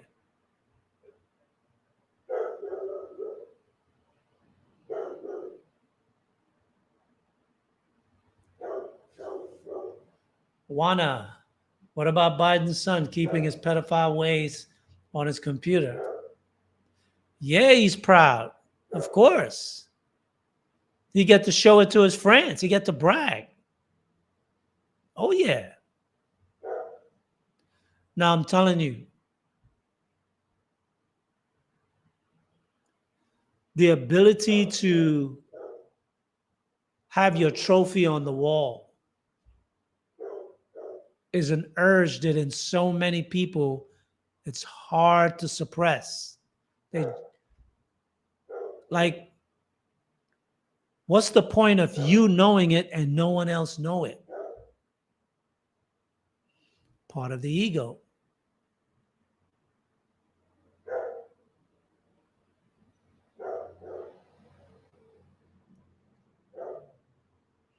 Clout chasers. Absolutely.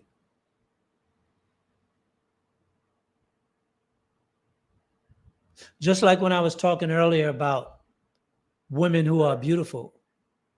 Like a lot of these young women that become models at 15, 16, 17 years old. Come on. They grow up fast. Because men like beautiful things. And one of the most desired beautiful thing for a man to have is a beautiful woman. Now, not every man want to own the woman.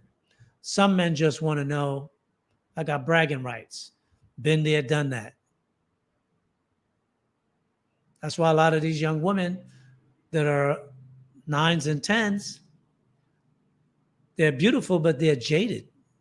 After a while, they start thinking themselves to be ugly or wish that they were ugly because of what the money and the seduction and all the people with power proposition them. And how long can you say no every day? As a young person, not too often. Especially if you come from a life where you didn't have much and now your beauty can gain you much. To the right person, you're not going to say no.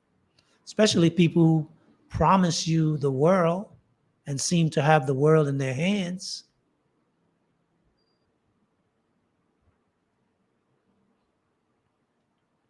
Some people get destroyed.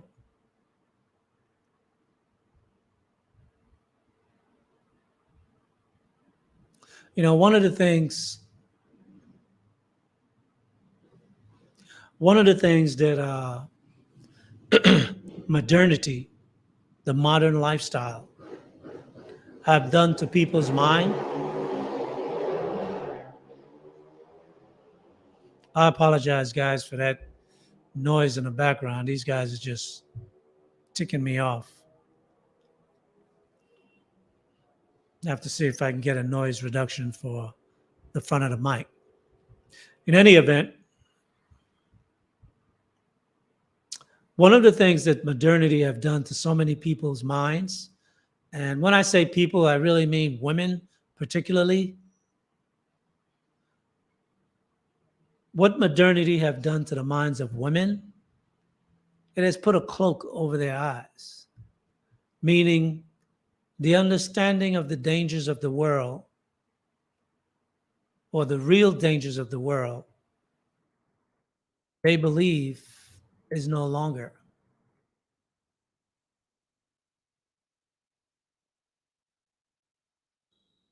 Now, what I'm saying, I don't want anyone to get offended, to think that I'm trying to disrespect you in any way. That's not my intent. So, if I may ask you to hold back on your emotional response and not be triggered immediately, hear me out.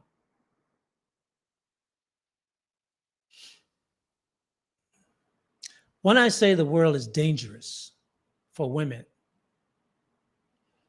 in time past, when there were few police officers or none in some countries, or there were no cameras to record events, when darkness came down at each day, what we call night, predators come out. Animal predators in the jungle, in the wild, in cities.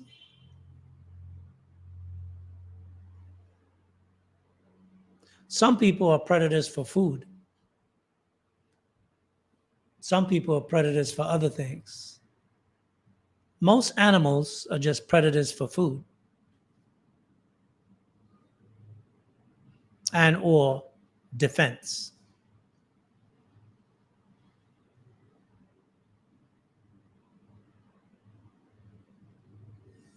In the jungles, in the wild, in cities, in communities, predators come out at night to eat, and they don't always eat food. The trappings of modernity can sometimes leave people unprepared for the dangers, for the dangers that lurks about. Many predators get away with their predatory behavior. Few ever get caught. But fortunately, these predators, as it pertains to Shanquella Robinson, they will get caught. For sure, they will get caught. What type of punishment they'll get is still yet to be determined. But not only will they get caught, they will get punished. And I look forward to the day when that happens. 2023 is going to be a hell of a year. If anyone is in the chat who would like to come on up on the panel and let's have this conversation about Miss Shanquella or Shanquella and the friends that she thought were friends, or at least friendly enough to socialize with and travel out of the country with to a well-renowned vacation place.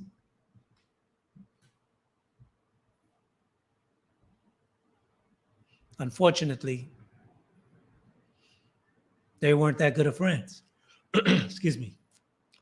Jeffrey Woodland, facts, Mr. Lee. Much appreciated.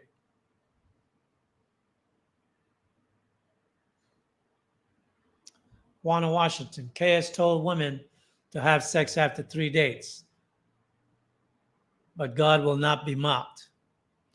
Not sure how to interpret that. Give me a little bit more on that so I know what you're trying to say. Well, I think when Kevin said with regard to women having sex by 3 dates, he qualified it because one, he said that you should have already have an interest in a man that you know that you would be willing to have sex with the man because when a man meets a woman, his intention is to have sex. So if you're not going to have sex with the guy, don't waste his time and don't waste his money just going out and playing for as long as you can play him and then bounce when, things get a little too sticky. So I think that's part of it. The other aspects of it is we're not dealing with women who are virgins. You're dealing with women who are mothers 2, 3, 4 times over in their mid 30s or even 40s, talking about they're celibate, right? So I think he was trying to address some of that type of thinking and unrealistic behavior from some people. We're all ready for that day, that Shanquella day, for sure, man. Everybody want to see justice for this girl. Especially, it's not like she was just robbed, on the street. Somebody shot her, left her for dead. Somebody broke into the condo where she was, killed her, robbed the place. It's not that. You went on a vacation with friends. Nobody goes on a vacation with friends and don't expect to come back home. You expect to have good memories, photos. You're going to be posting your photos, reminiscing good time, looking forward, planning for the next excursion. Like,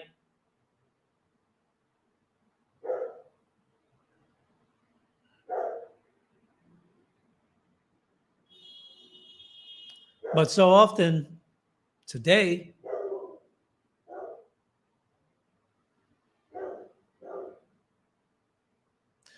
people are moving in such a cloak and dagger fashion, and it seems like we only pray against each other. Like with all the people that pray against black people in America, for some reason we never go after them. We only feel comfortable praying on each other. Like we know the other people, they are too sophisticated, maybe. They're maybe afraid, maybe. They see those people as stronger, more worthier than themselves.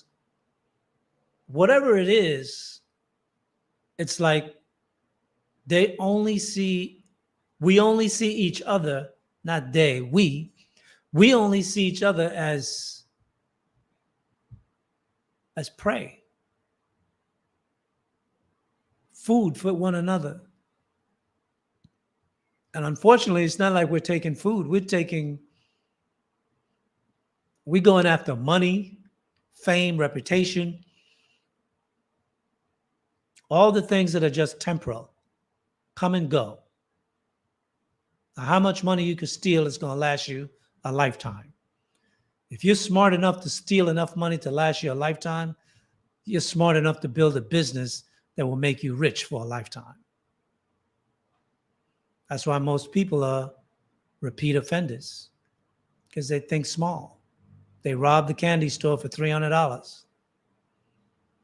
They bloated $300 that same night. Tomorrow, got to go back and rob another candy store for $300. Like, we think so small.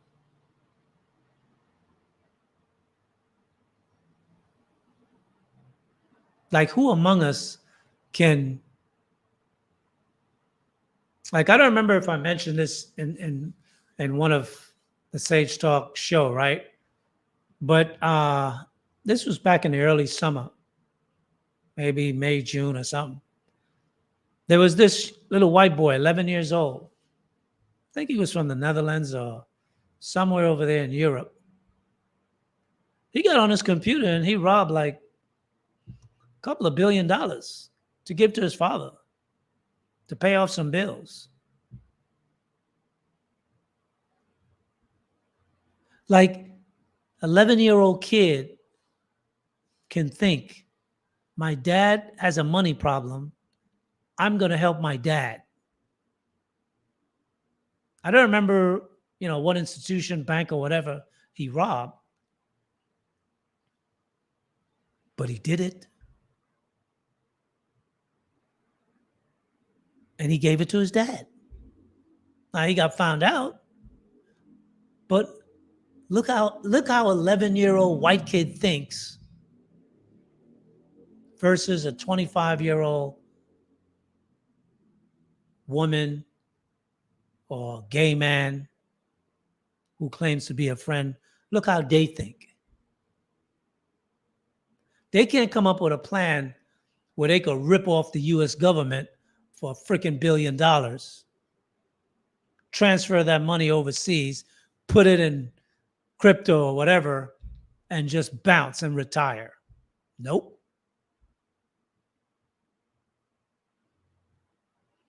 They're going to put a bullet in you from around the way, take your car, go on a joyride. They're going to rob you for whatever jewelry you got on you or cash. Or worse, they're just going to kill you for props because they don't like you. They don't like something you said. They don't like the way you dress.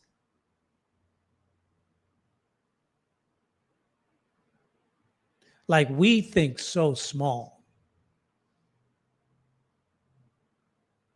And then we complain about the problems we have. We have the problems because of the way we think.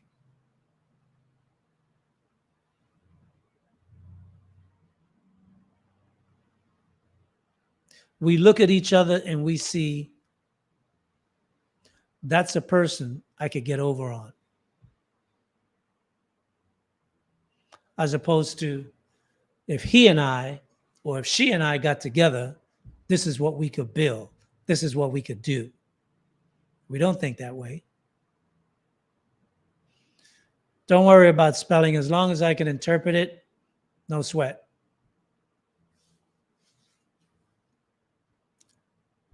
Isaiah Jr., you hit it right on the spot. Think big. I've always been a big thinker kind of guy. I never saw myself committing a crime that I would have to get up the next day and commit the same crime over again. I knew if I ever was going to commit a crime, it's going to be a one-shot deal.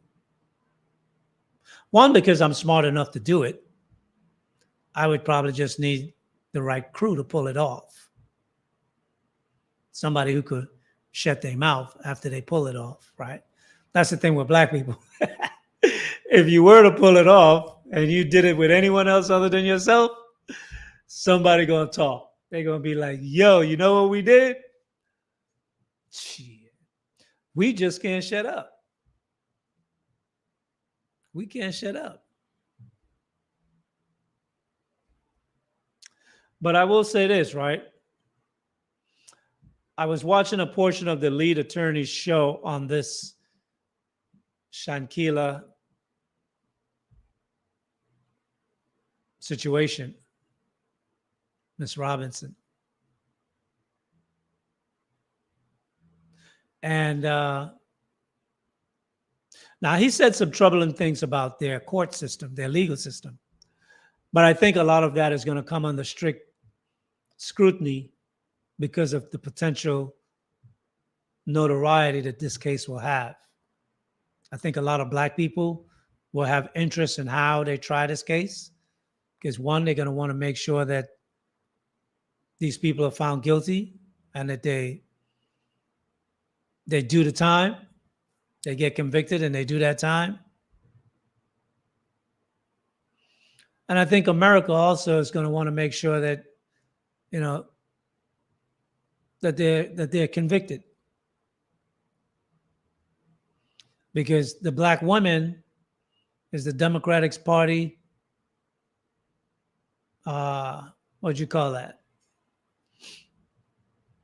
It's their re-up bag. Whenever they need to, to win a race politically, they count on the black woman. So they need to make sure that they make black women happy. For the black women who have expressed their outrage at this case. Blessed one for life, Oceans 15, Mr. Lee. No doubt. Let's do it.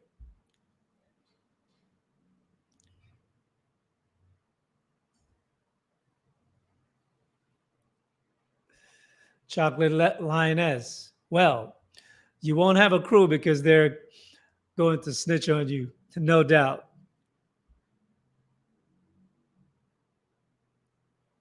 You know, one of the funny things, black woman is a mascot. Sad to say, because a mascot doesn't require anything in return for their presence. They just represent without none. Representing is all that's necessary.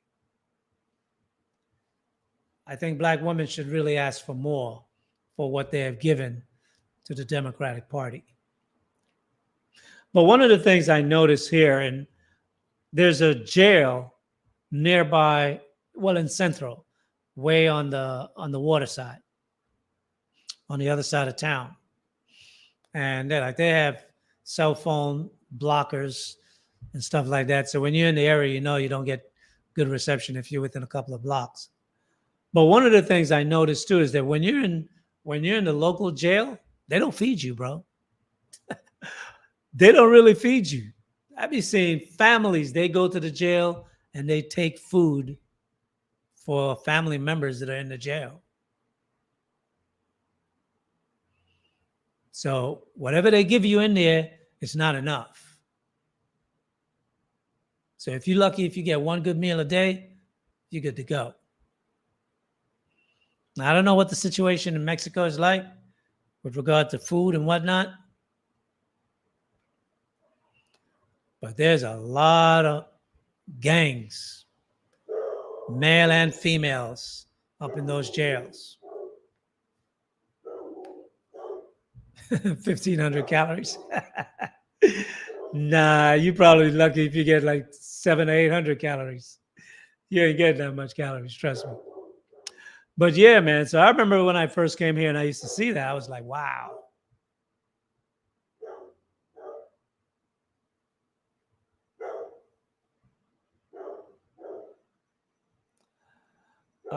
Jonesoning for more, or jonesing for more, sorry. It's Shanquella is pronounced Shanquella. Quila, okay, yeah. Well, I know the pronunciation in English. It's just that sometimes I've been speaking Spanish for so long that when I see the double L, I just pronounce it that way. Much appreciated, though. Thanks. Yeah, they're gonna be skinny. They ain't gonna be talking about the diet don't work the same. Nah, when they get up in them prisons, they're gonna be skinny as hell.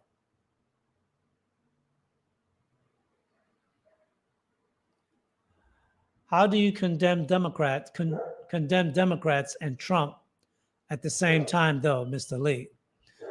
Well, I've never condemned Trump overall. With regard to condemning the Democrats,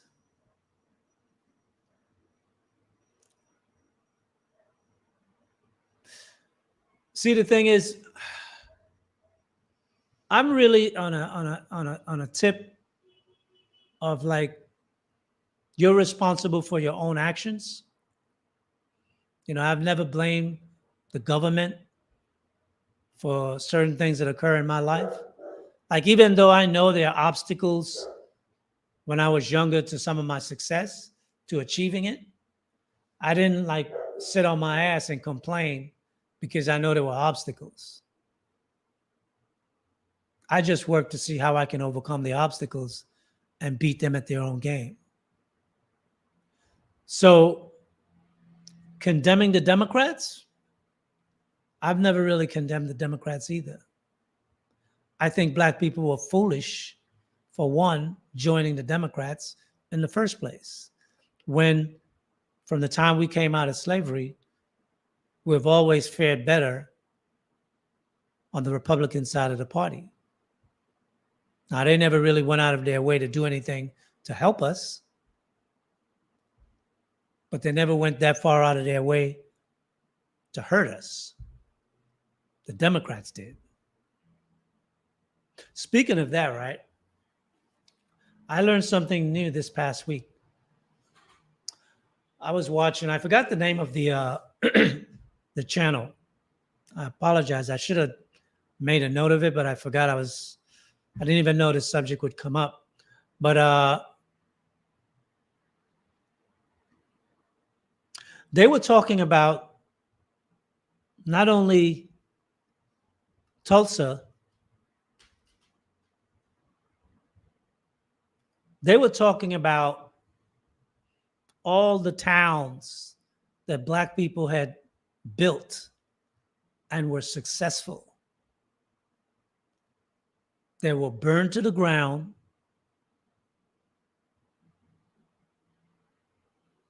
And the people were killed. And for those who did not get killed, were driven away. And you know what I found out? This was crazy. All those towns that they burned down, they turned them into private lakes. All these private lakes that you see throughout the United States, they were a black town. I mean, they were showing the lists. I mean, the lists were running like credits, bro. I got to go back and check that because I got to pull that documentary because I got to talk about that. Maybe next week I might pull that up because, I mean, that was another dagger to the heart.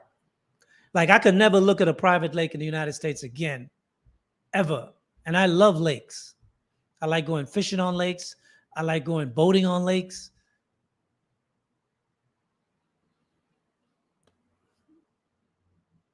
Let me put this up here. Barrel bone. Yes. I don't know if it's 55, but if you've seen it and you know it's 55, no doubt, bro. That's crazy.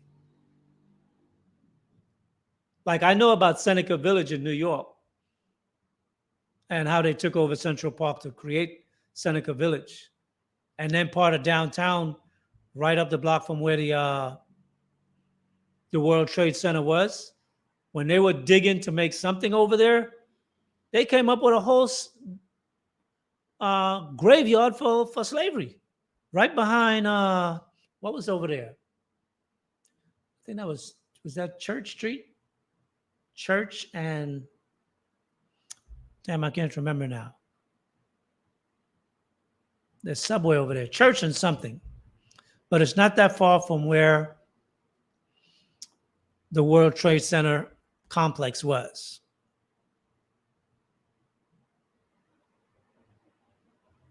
But this is what, I mean, Lake Lanier, absolutely. It's like,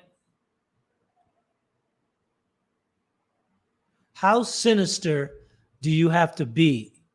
Now, the thing is, right? This is why you know the military was involved. Because you can't just turn on water hydrants and flood a neighborhood. You need embankments. You need to dig. You need to create a basin where the water will stay in place. You can't have the water evaporating and then you start seeing all these dead bodies and bones. Chambers Street, correct. Chambers and Church. No, let me see. Was it Chambers?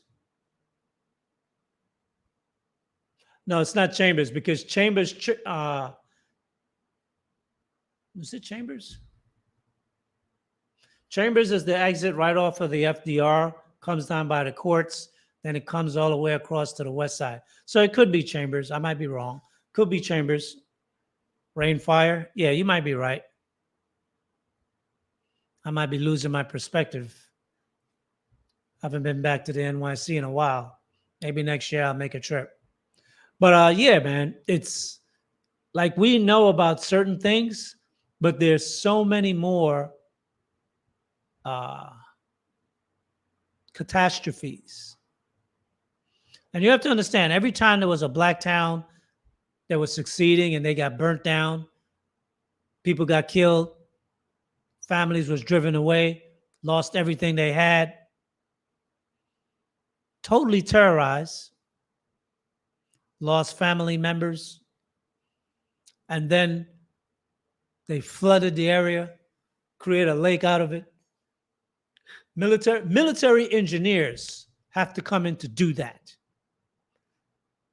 The only way you could get that done is with military engineers, because you're not going to have enough engineers all over the United States to be able to do this. So you need to be able to send people to locations when you need them. So the military government of the United States were fully participants in all of these crimes. And we got to realize that. With all the money and the billionaires and rich black men that are in the United States today, your money don't mean shit, because when they want to, they could just take it. If you look at Kyrie and you look at Kanye right now, they let you know we could take it whenever we want. Bill Cosby, we take it. O.J. Simpson, we take it. If you're not a good boy and shut your goddamn mouth and don't squeak about nothing, don't you dare go out there and try to help your people. Don't you try to build no business. Don't you try to open up no major media. Don't you try to do anything to give your people an upper hand. You know, it's funny, right?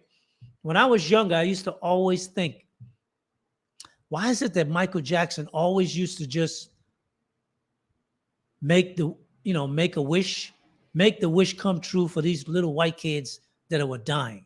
Like, wasn't there no black kid that was dying? And then all these athletes, they would always be having these special camps and different things with all these little white kids. Might be one or two little black kids, but they were usually mixed breed children of some, athlete's family or whatnot. At first, I used to think it was like, man, these guys get rich and they don't give a shit about black people.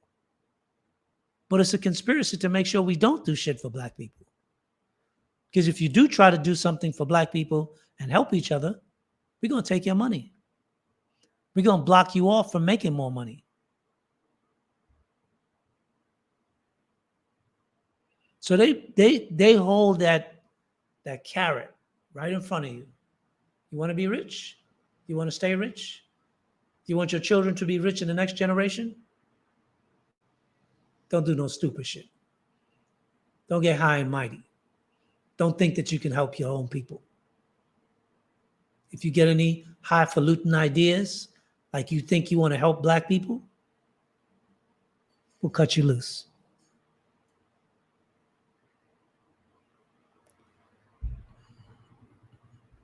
Okay. Barrow, you got to help me out. It's called Civil for the Future. Explain that to me a little bit. I'm lost. Unless I missed a comment before and you were referring to something else. But explain to me what you mean.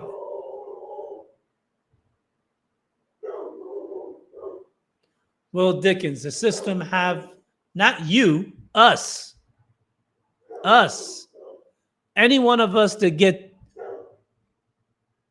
financially secure in life where we believe we could turn the tides, we could change the outcomes, we could turn around the fate of black people's lives, we could rebuild a new black community.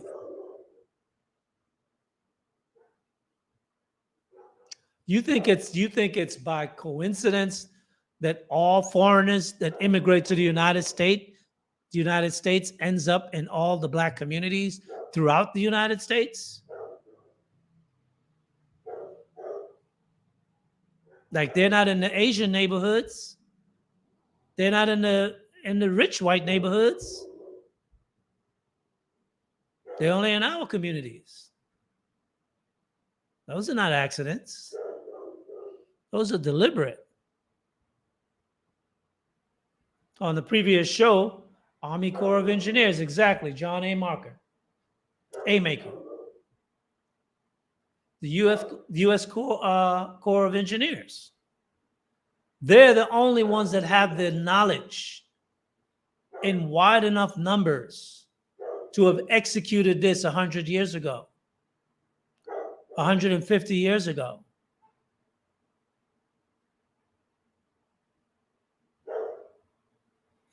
Right, civil forfeiture law, that was one.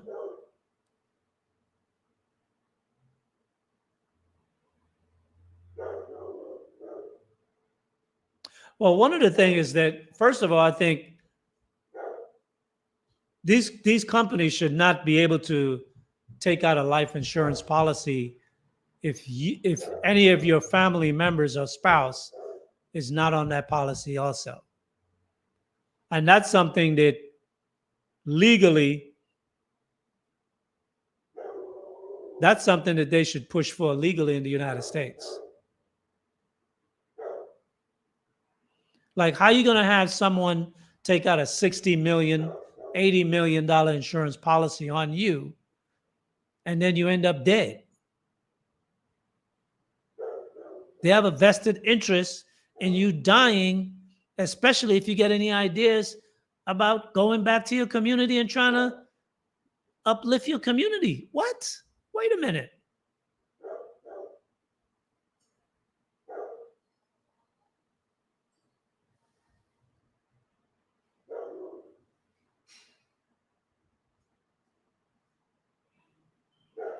David Murphy. Mind y'all.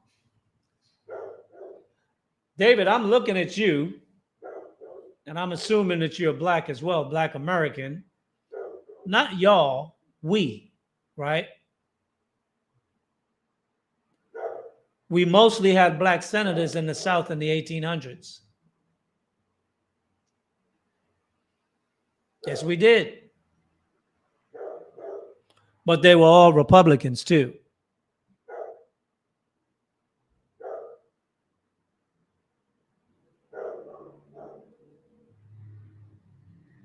Juana Washington. Juana, are you from Dominican Republic? I knew a very beautiful girl named Juana. Juana, if you're out there and you see this, I remember. Beautiful Dominican girl. Her and I were friends for quite some time. Back on my days on Wall Street. Immigrants pool their money together. That's why they buy property. Blacks can do the same, but we don't. Speak on that.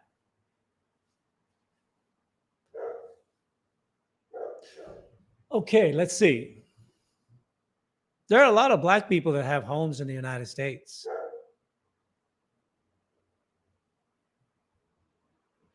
I think part of the problem with us as a people, why,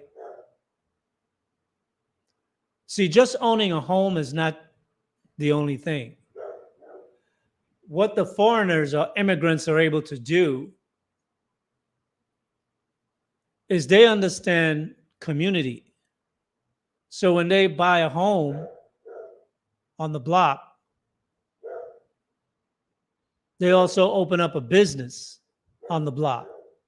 Then they buy another house on the block.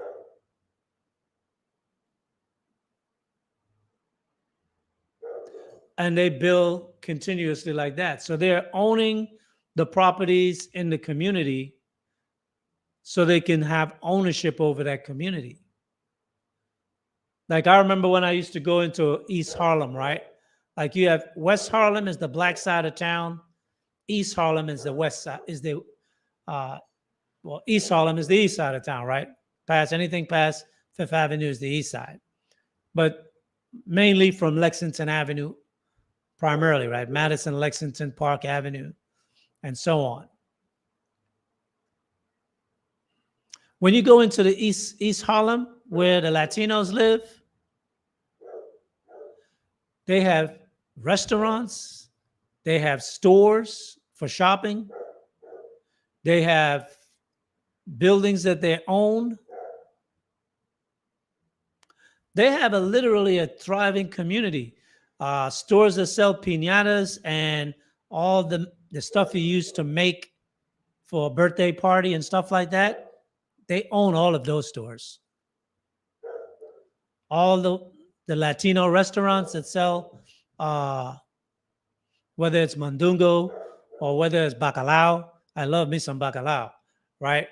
But whatever, whether it's Dominican or whether it's Puerto Rican, and those were the prime Latinos in Harlem back then, until you had major Dominicans, Upper West Side. But they owned a lot of things that pertain to their community. And there's a people got along. You weren't seeing Puerto Ricans killing Puerto Ricans. You weren't seeing Dominicans killing Dominicans. If a Dominican killed a Dominican, it was a drug deal gone bad. Plain and simple. Everybody know that. Somebody messed with the money, that coke money, and you're going to have to pay a price, right? They don't fool around like that. But in the Black community, in the 60s, we were together. In the 70s, we were together. But after that, somewhere between the latter I would say the 80s, really, because I was in Harlem still up until the late 70s. And we were still pretty together then. But the 80s and the 90s, those two decades, and obviously it's when rap really took off and the drug game really, went crazy. But there were no more rules to the street. Like back in the days, like when the Italians ran the streets, right? They didn't run the streets of Harlem, but some things they did have a hand in Harlem. But if you went out into their neighborhoods, and not all Black people could go in their neighborhoods, but some Black people could go in their neighborhoods. And if you were able to go in their neighborhoods, even though there was heavy, not so much drugs, but illegal activities going on in their communities look clean. Women and children can still play in the street, walk in the street, no problem.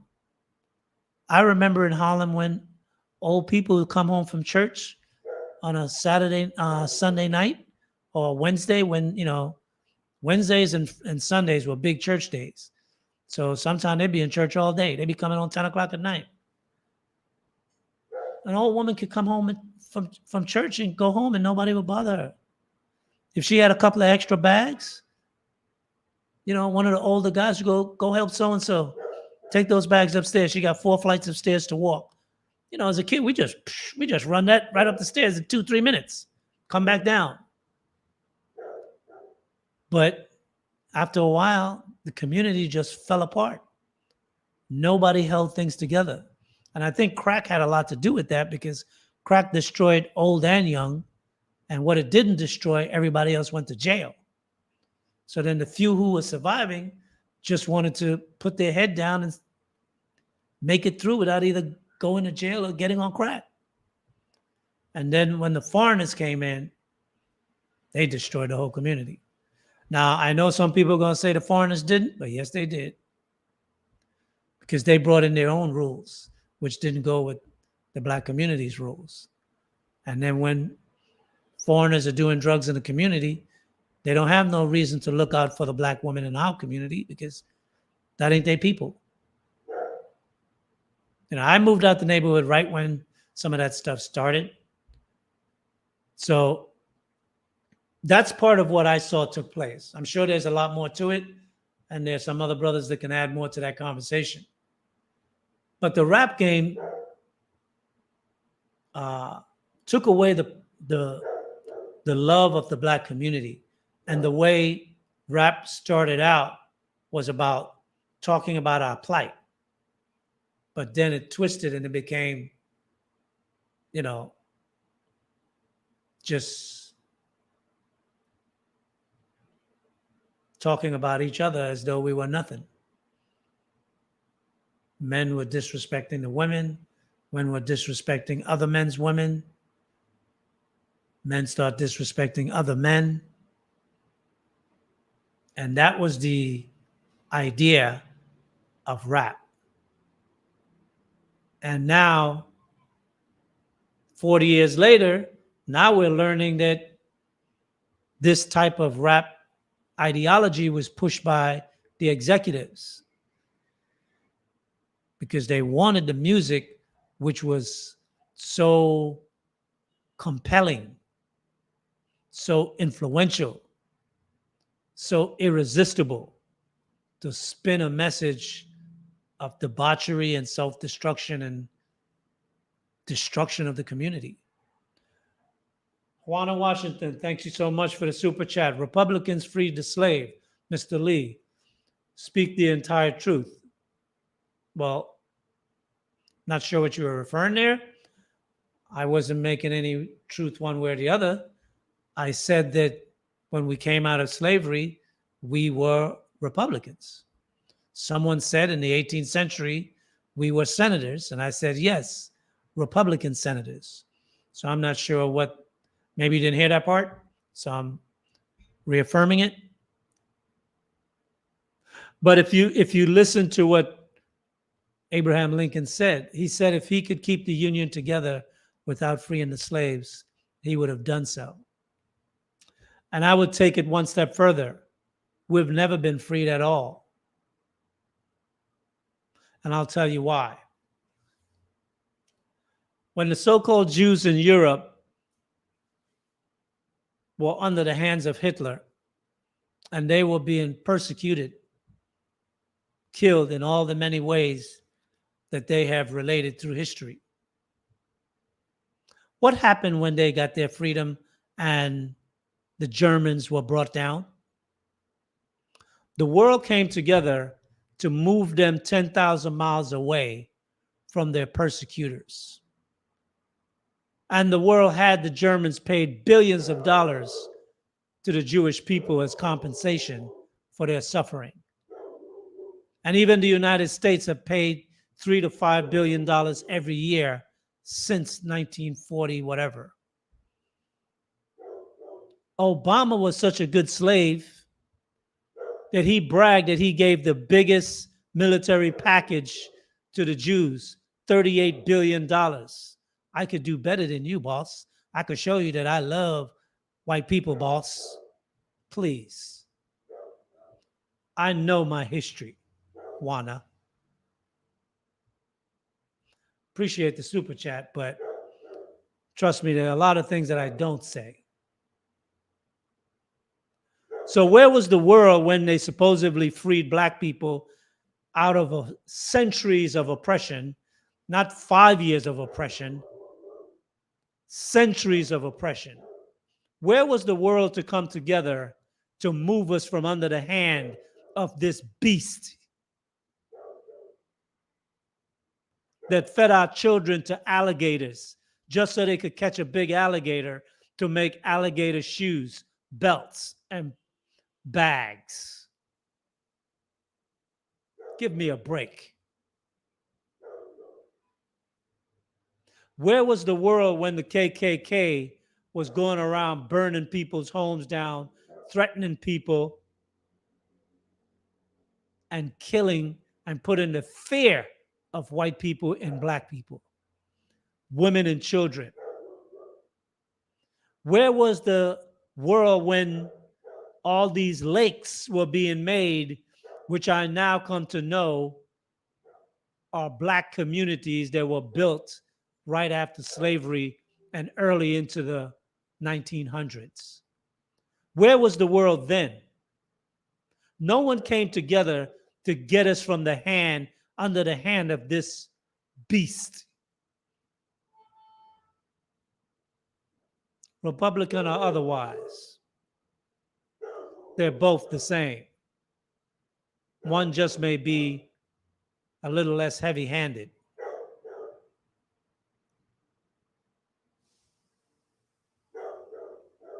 Because it's not like Republicans are stepping over each other to change the Constitution of the United States, to change us from 3/5 of a man, and to remove the 13th Amendment. The 13th Amendment is a backdoor to slavery. So slavery really never ended. Once you become a criminal and you've got a felony under your name, you are a slave. Why do you think black men must go to jail? Why do you think we're in such large numbers in jail? No other person that goes to jail become a slave, because the Constitution doesn't say that for anyone else. It only says that for black men. Let's be real. And what is the slave work that they do? They work for pennies for major corporations, U.S. corporations in the United States. Slavery still exists. And black men are the prize slaves. How often do you see in a particular year so many black men get their cases overturned after spending 30, 40, 50, and the most recent 60 years by the man who was accused of killing Malcolm X and was not the person? But he spent 60 years in jail. He's 83 years old now. They gave him $36 million. What the hell is $36 million going to do when you're about to die? You have no children to leave anything to. The government is going to take it in taxes. Come on. You don't see no other group of men, Asian, white, Latino, or anybody else, who keeps getting out of jail for being falsely accused of a crime where the district attorney withheld evidence or the police officer framed and forced a confession, and then 30 years later, they're coming out of jail because some law firm who are doing, what's the word that they call it? When they take a case and you don't have to pay. I forgot the word now. Lost the thought. Somebody in the chat.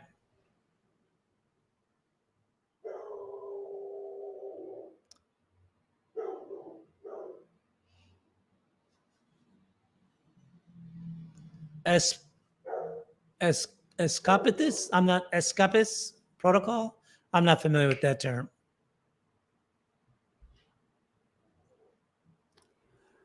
Liberal talk? I'm not sure what you mean by liberal talk, Charlie. If that's to me, expand.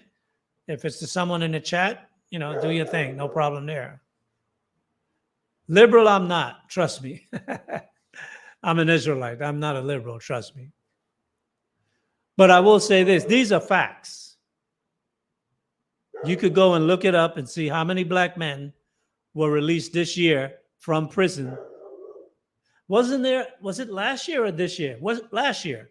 There was a man that went to jail for 30 years to life for stealing garden shears, a $10 garden shear.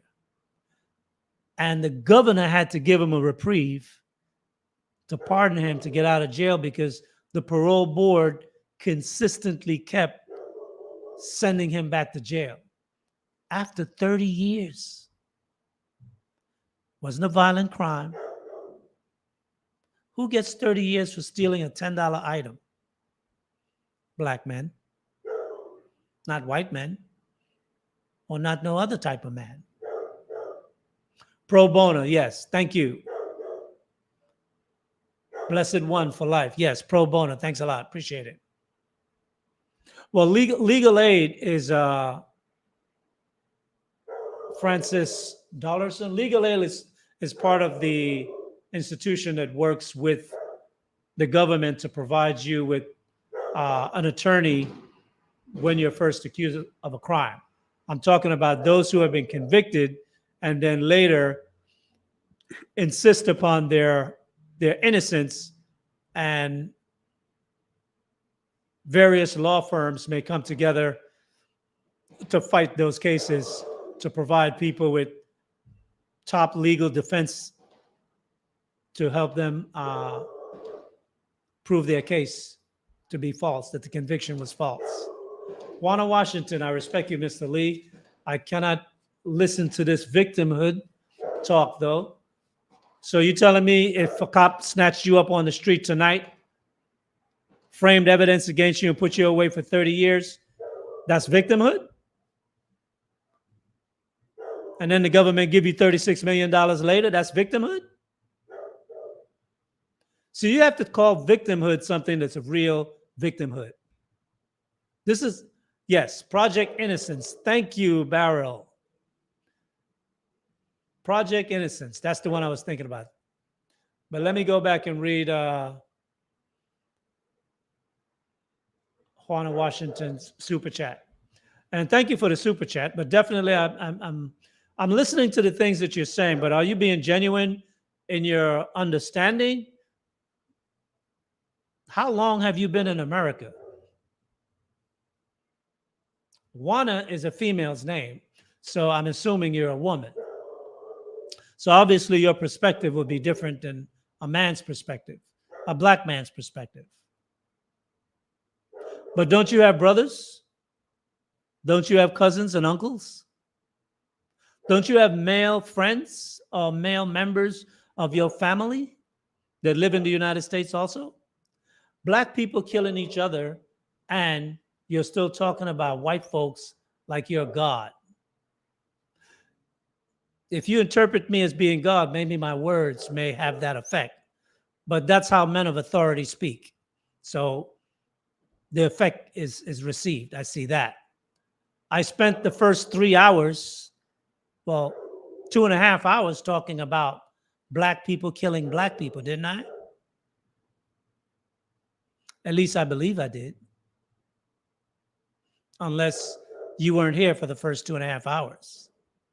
And if you weren't, maybe you should go back and listen to the earlier part of the show.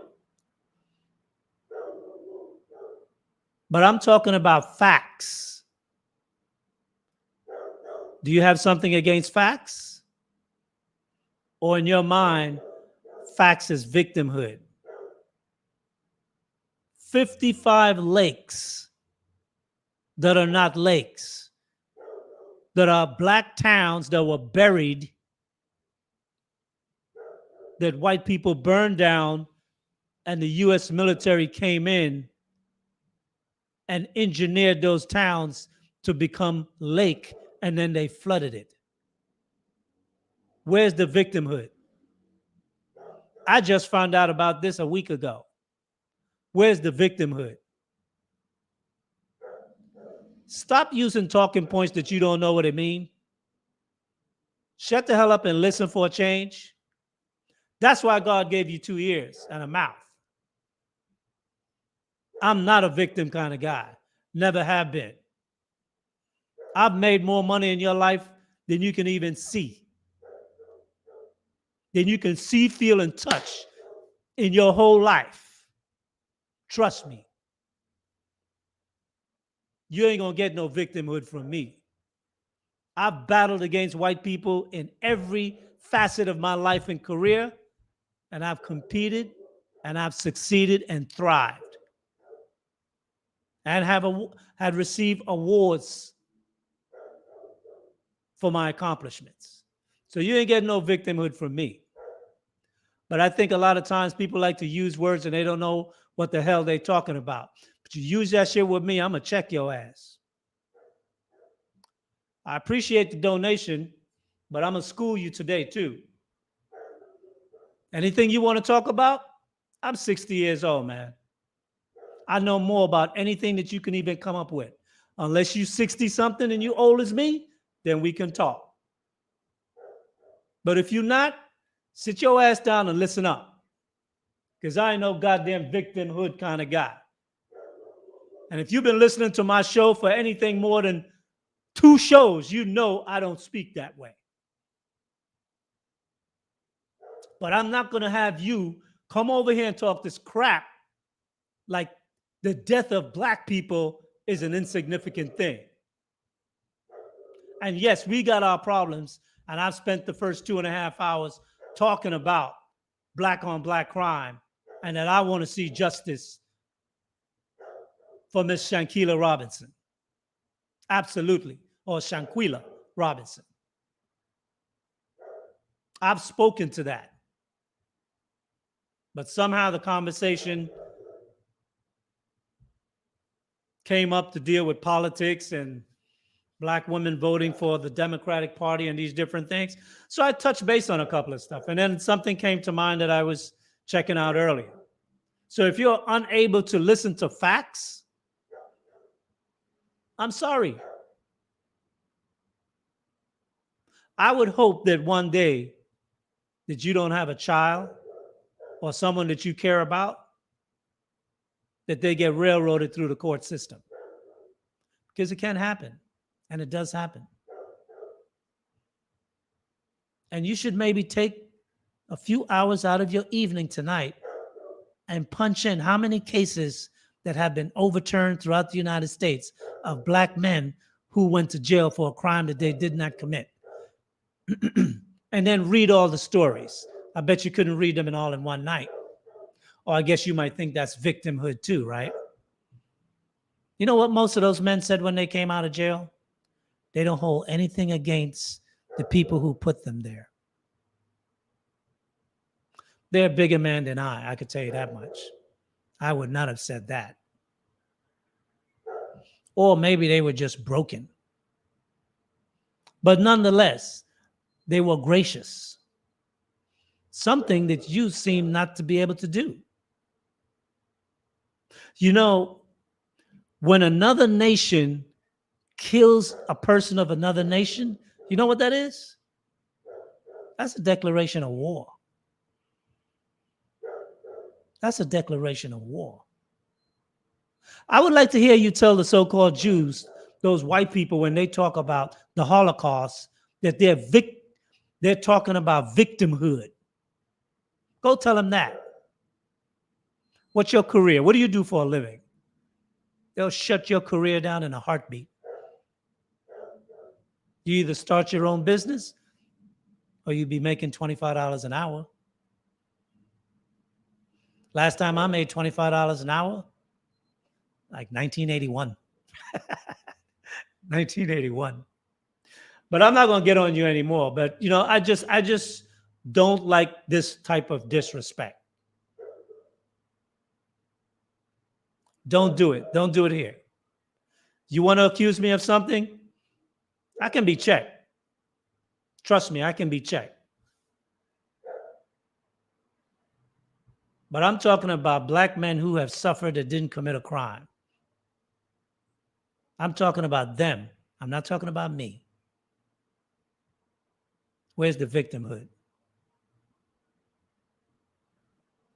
See, if we can't even identify with our own suffering, unjust suffering, to call it victimhood,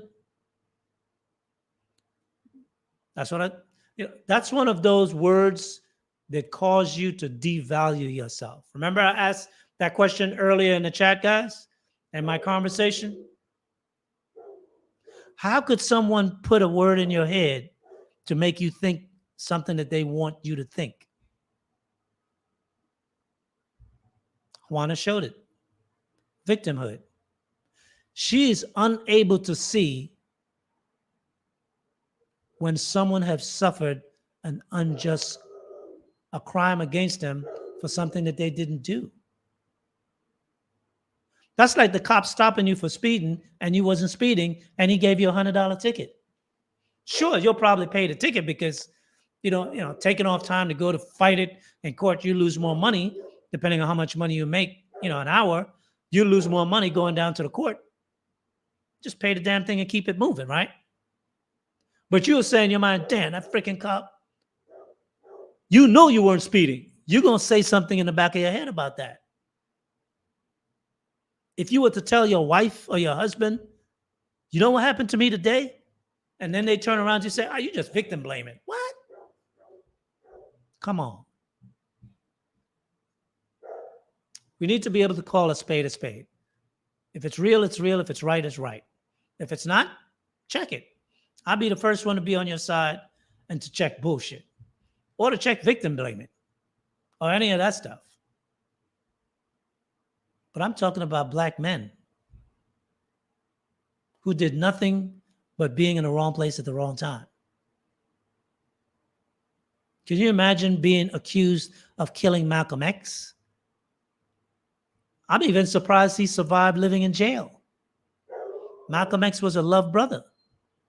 I'm surprised he was never taken out in jail. They probably had him in, solitary confinement for his own protection. And then for 60 years later, do you realize that most of the people that were adults at the time of Malcolm X's death are probably dead 60 years later? Or so old that they don't even remember, or it doesn't even have a significance? I'm old enough to know because I was like, what, 10 years old or something? Like, come on, man.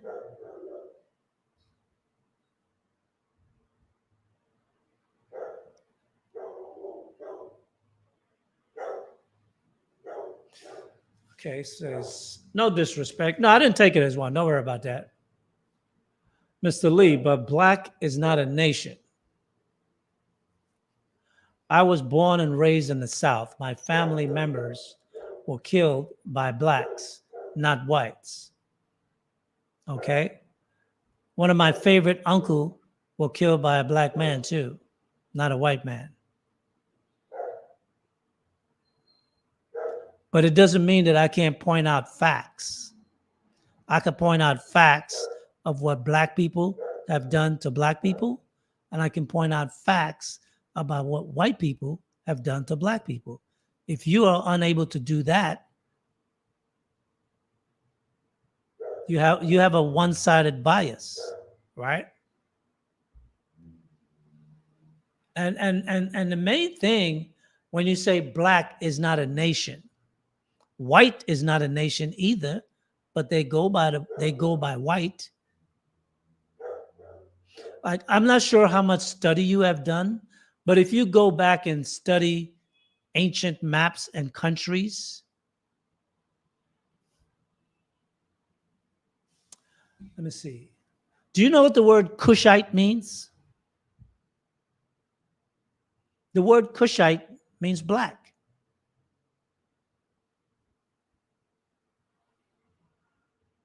The Ethiopians were referred to as black by white people when they came to Africa. Like, let's not get tripped up over like some simple stuff, right? When you say black is not a nation, I'm not sure what you mean by that. There are many black people on the planet, and many black people belong to nations in their respective countries. Now, if you're speaking to the American black people, we are a nation within a nation. We are captives. You don't make any law. Your face is not on no money. You don't own any banks. You don't write the codes of law of this country. You don't sit on the Supreme Court. Yes, Clarence Thomas does, but Clarence Thomas make the judgment for the United States under the United States Constitution, not under any black nation, as you would say. So because we are not a nation presently, doesn't mean we're not a nation, right? See, like colonialism, right? When you look at what colonialism done in the Americas, both the Caribbean and Central and South America, is that the colonizers at some point packed up and went back home. See, that's what makes all the other people of the Americans who came into slavery, that's what make us different than them. Because their colonizers packed up and went back to their home country. The bastard in America did not do that. He cut ties from England and stayed here, and he kept us under his foot. That's the difference. However these countries may rule themselves, good or bad, third world, whatever, they still have their own land.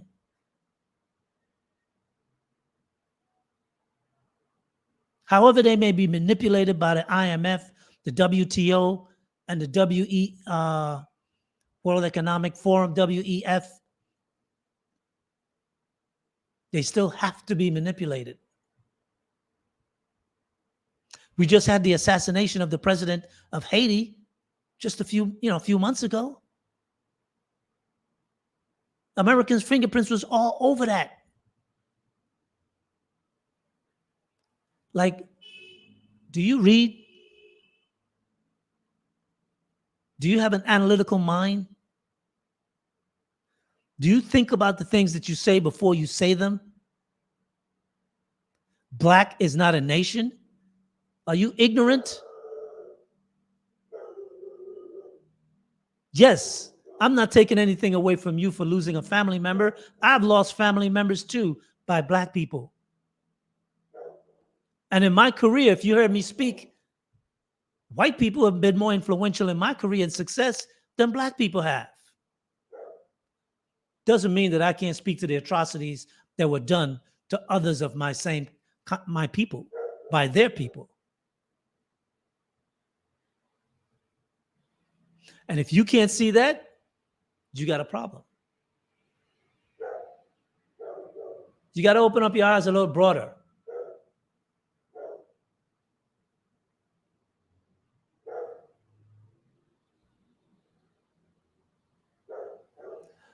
$5 tribes.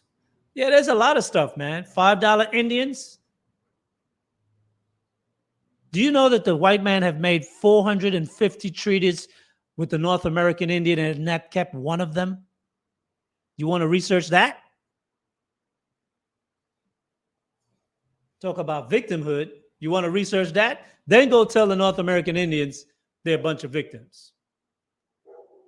To almost go into total annihilation, extinction as a people.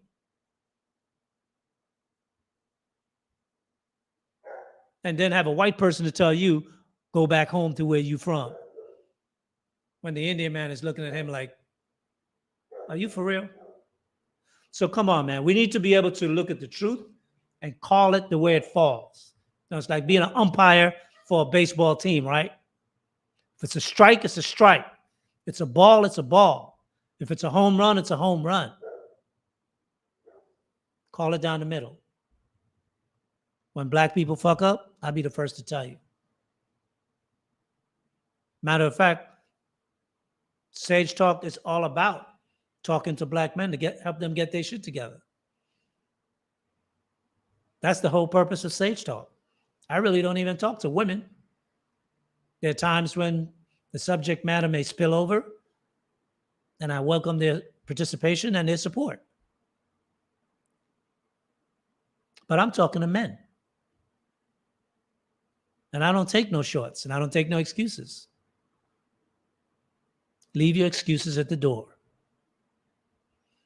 So, Juana, I want you to continue to listen. I want you to keep coming back.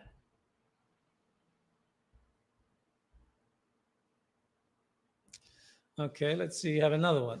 David Murphy. Thankful someone else knows the truth.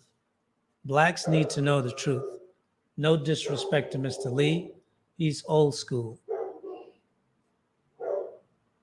what other school would I be? See, and that's another thing. I think you guys think because something is old, it has no value.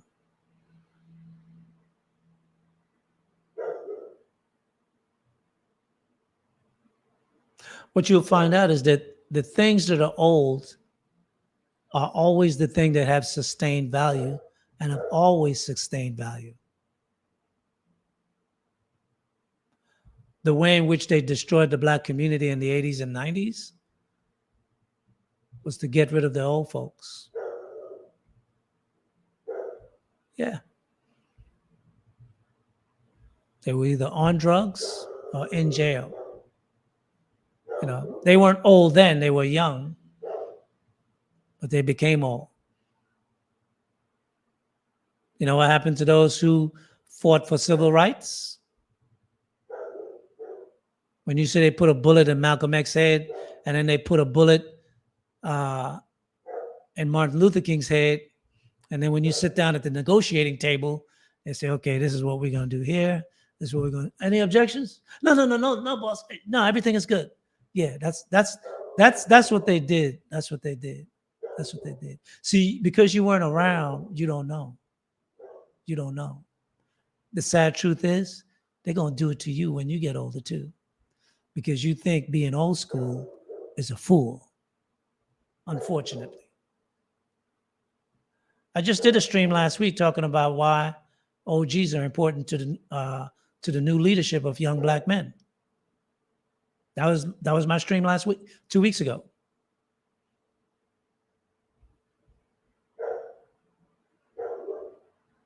And where they're going with you guys with the metaverse, when they get finished with you guys, history is going to be wiped so clean. The stuff that I know and the books that exist, you will never be able to get your hands on those books. You know why? Because everything is going to be digitized. And once it's digitized, you can block it. You don't have to take it down, but you could block access to certain information. If you can't see it, if it doesn't come up in a search, guess what? It doesn't exist. See, I know certain things exist because I got the books. I had a library at one time before I lost it that would rival anybody's. Trust me. But I don't want to pick on you and seem like I'm picking on you. So I apologize for that. But I had to challenge some of the things that you were saying because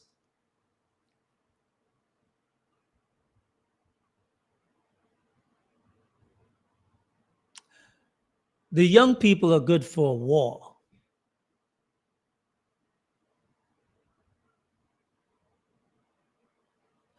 The older people is how you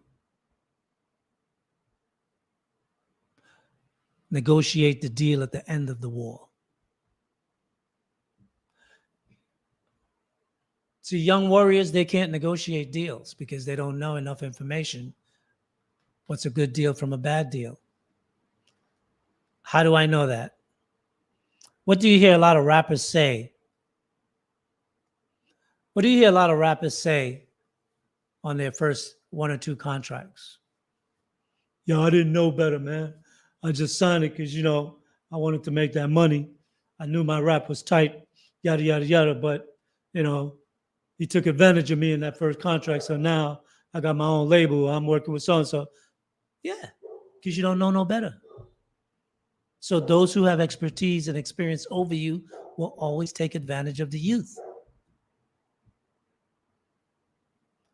And when black people cast their elders to the side, they leave themselves open to be getting played generation after generation after generation. I mean, they've already forecast that by 2053, black people are going to be the poorest people in America, with the exception of the few athletes and artists that, rise to the top to make a few million or a few $1 billion. But by the time they die, they'll take that away from them and they'll die broke too. Okay, Juana, thanks for the additional super chat. Much appreciate your support. Mr. Lee, my dad, 75 years old, and he never blamed whites. So what you're saying is holding a person accountable for what they did is blaming. He never complained. Because you don't complain about pain don't mean you don't have pain. You just don't say nothing. So maybe you should ask your granddad, did he feel pain? He's a strong black man who makes no excuses. I do respect you, though. Not a problem.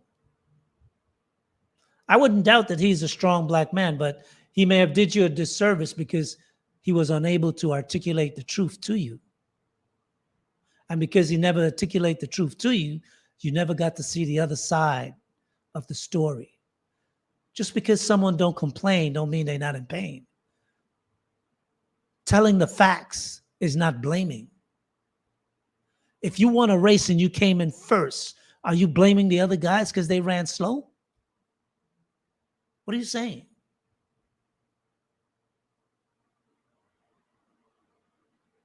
Is that what you're saying?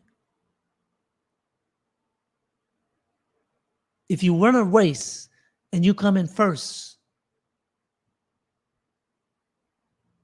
saying that you came in first is blaming the guys that came in last or didn't win the race? Like, come on. What I'm stating is facts. Holding them accountable. Don't we talk about holding each other accountable in this space? Don't we talk about black men holding black women accountable for their behavior? Don't we talk about that a lot in this space? So we could hold black people accountable, but we can't hold white people accountable? So would you say, did slavery happen or it didn't happen? You tell me. Did slavery happen or it didn't happen? Or it's not the white man's fault that he's what? Superior to us? And we dumb and stupid? So he has to keep control and keep his foot on our necks? I mean, come on. Let's lay it out. Because I think what you would be surprised, I'm not sure if your granddad is still alive, and that's a good long age to have lived. Kudos to him. Maybe you should, well, we just passed the holiday period when people get together, but, we have a next holiday period coming up next month. So I'm not sure if you live amongst your family or if you visit your family when you have time off. But if you do, sit down with your granddad one afternoon and just talk to him. Sometimes some of these memories are so painful, though, they may find it difficult to engage. But if you could, especially you being a woman, if you can help him get past that painful stage to open up, you'd be surprised what he would tell you. You might come back and educate me to things that I don't know. And trust me, I don't claim to know it all. I had a love for reading when I was younger. I love to study. So I found out a lot of information.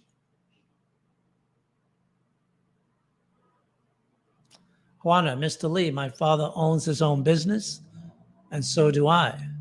Land too. Awesome. Excellent. No excuses. Blacks can win.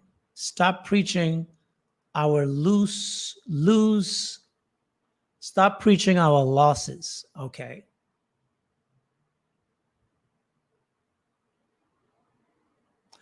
I guess you're new to Sage Talk, and I appreciate a lot of the things you're saying because I do speak very similarly.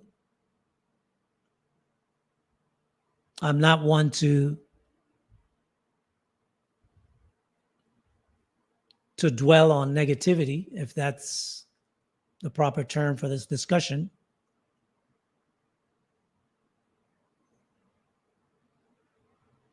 But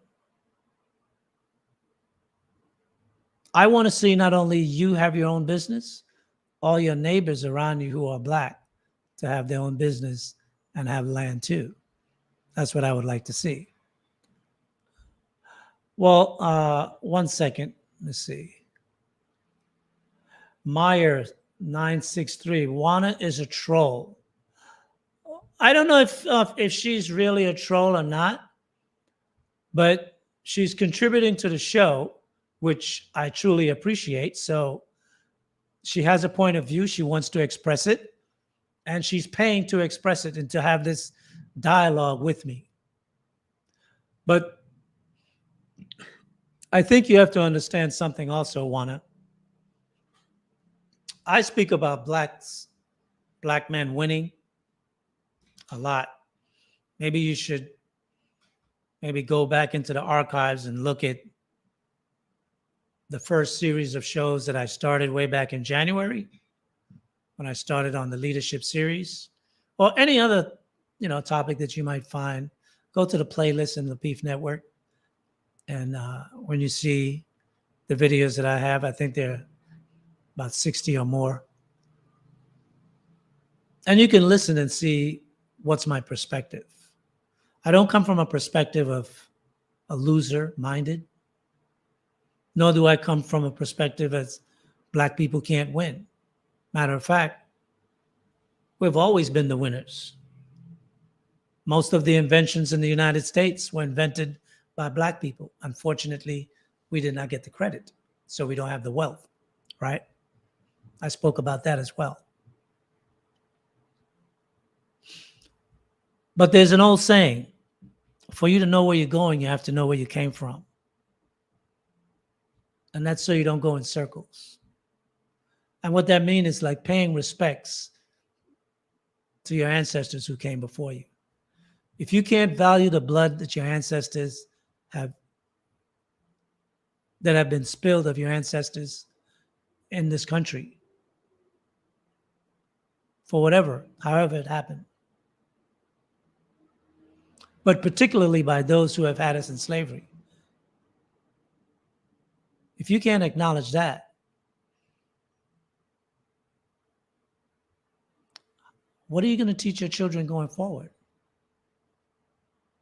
Because if they don't understand the past that they came from,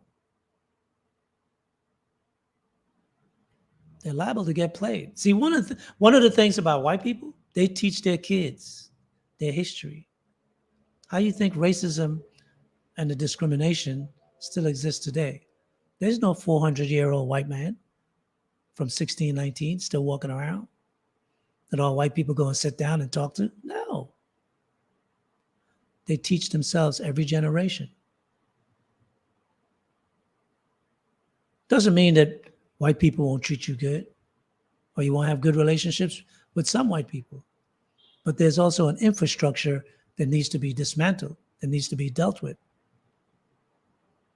I'm sure you see what's happening with Kyrie and Kanye. So you're saying a man don't have the right, a man that's a billionaire don't have the right to his opinion? And if he has an opinion that somebody don't like, they take his money away from him, and that's cool? I mean, if you think that's cool, what if you say something maybe one of your neighbors don't like one day, and they take your business and your land away from you? Can be done, It's just laws. They can make the law what they want to make it when they need to make it, right? So I appreciate, your continued, and let me put this up because I don't think Juana is a troll. I've been on his panel before. Let me see. I've been on this panel before about black women. I agree with Mr. Lee at times, and that's good enough. I don't expect you to agree with me all the time, unless you're a sycophant, and I don't want any of those. I want independent-minded, thinking people who have a perspective and an idea. And I welcome the discussion today, Juana, no doubt. I appreciate the pushback, but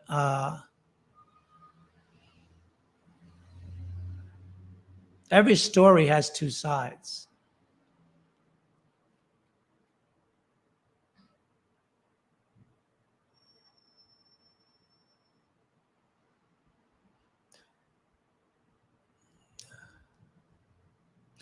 Try that if you were driving a car in traffic. Try that, the last part of your sentence. Stop looking in the rearview mirror. You know, you have to be able to look ahead. You have to be able to look from side to side. And from time to time, you have to glance in the rearview mirror. It's the way you negotiate life if you want to do it successfully. If you just look straight ahead, sure, you're going to barrel straight ahead, but after a while, you're going to run smack into a brick wall.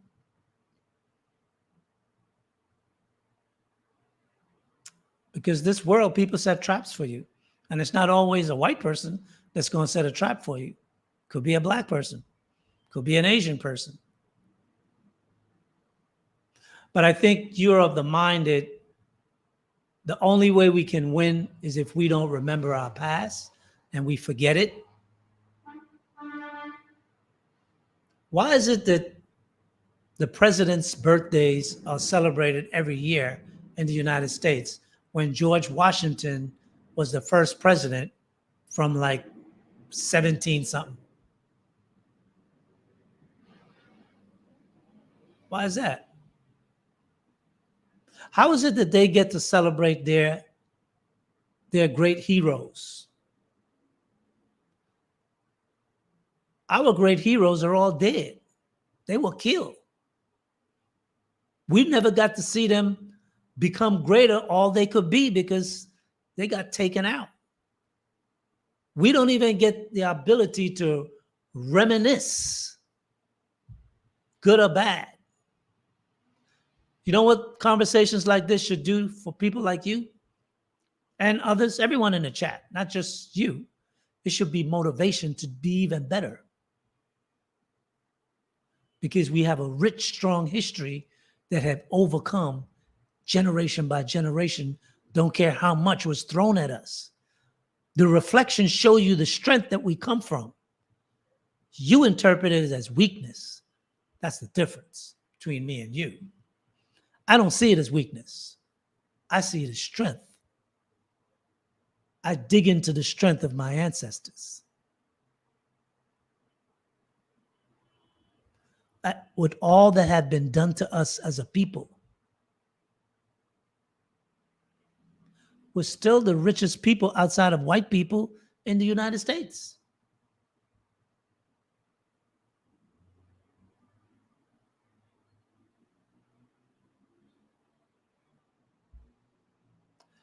T. Kings, whites, Asians, and other cultures in Africa don't forget their thousands of years past history. The Chinese don't forget their history. The East Indians in India, they don't forget they have buildings that are like thousands of years old.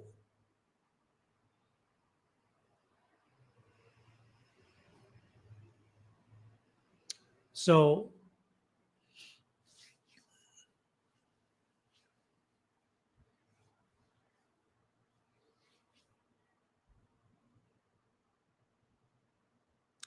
okay, so what's your point here? George Washington was not the first president. It's the first one that they say it's the first one that they honor, and it's their people. Whites wrote the history because they won. But that's not just whites.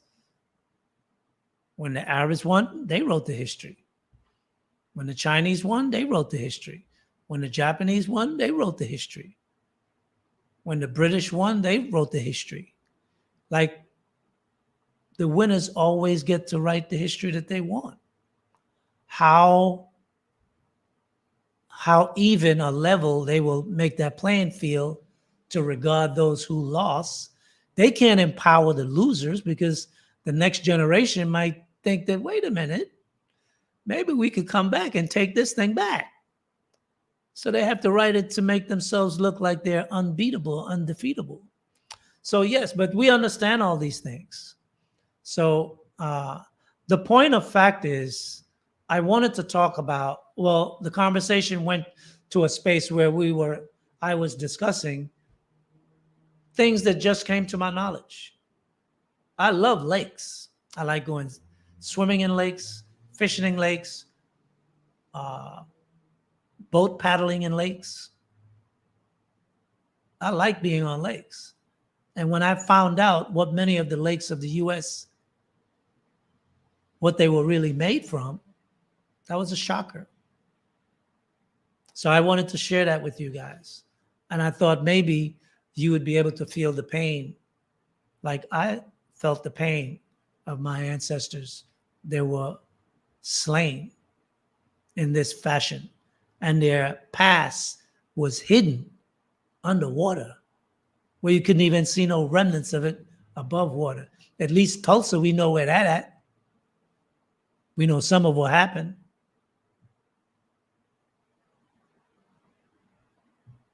So it's important that we have a perspective of our past. You see, that's also important, when you're sitting at the negotiation table and they try to pull a fast one on you, you can say, you know what? You got to account for all these things that was done also in the past. It's got to be retroactively paid up. Like last week, somebody asked me in the chat, Mr. Lee, does the IRS charge you interest and penalties if you owe back taxes? That was an affirmative yes. Yes. You pay for your past mistakes. Absolutely. So it's important that we know those things, right? That's one of the reasons why CRT is being fought so hard by white people. Because if they lose that battle, the history of what they have done will be open in all these books that they have hidden. And it's going to have a negative effect on aspirations of young white men and young white women. Right? We don't want to do that. But we can have all the negative effects, but they should have none. And it was what they did. So it's important that we have a balance. And sometimes you have to be able to appreciate that we have survived and we have thrived and we are doing well in spite of all that was done to us. But it doesn't mean that we should avoid from time to time reflection. Reflection is healthy. And if you're a married woman and if you have children, I'm sure there are times when you sit down with your kids and you open up the family album or whatever you guys use for a family album and you say, this is grandma, this is grandpa, this is grandma and grandpa when they were like my age in their 20s and 30s, yada, yada, yada, right? You teach your young ones about the older ones. Sometimes there's pain in that past, and you have to show them that so they learn how to cope and deal with pain. All these things are important.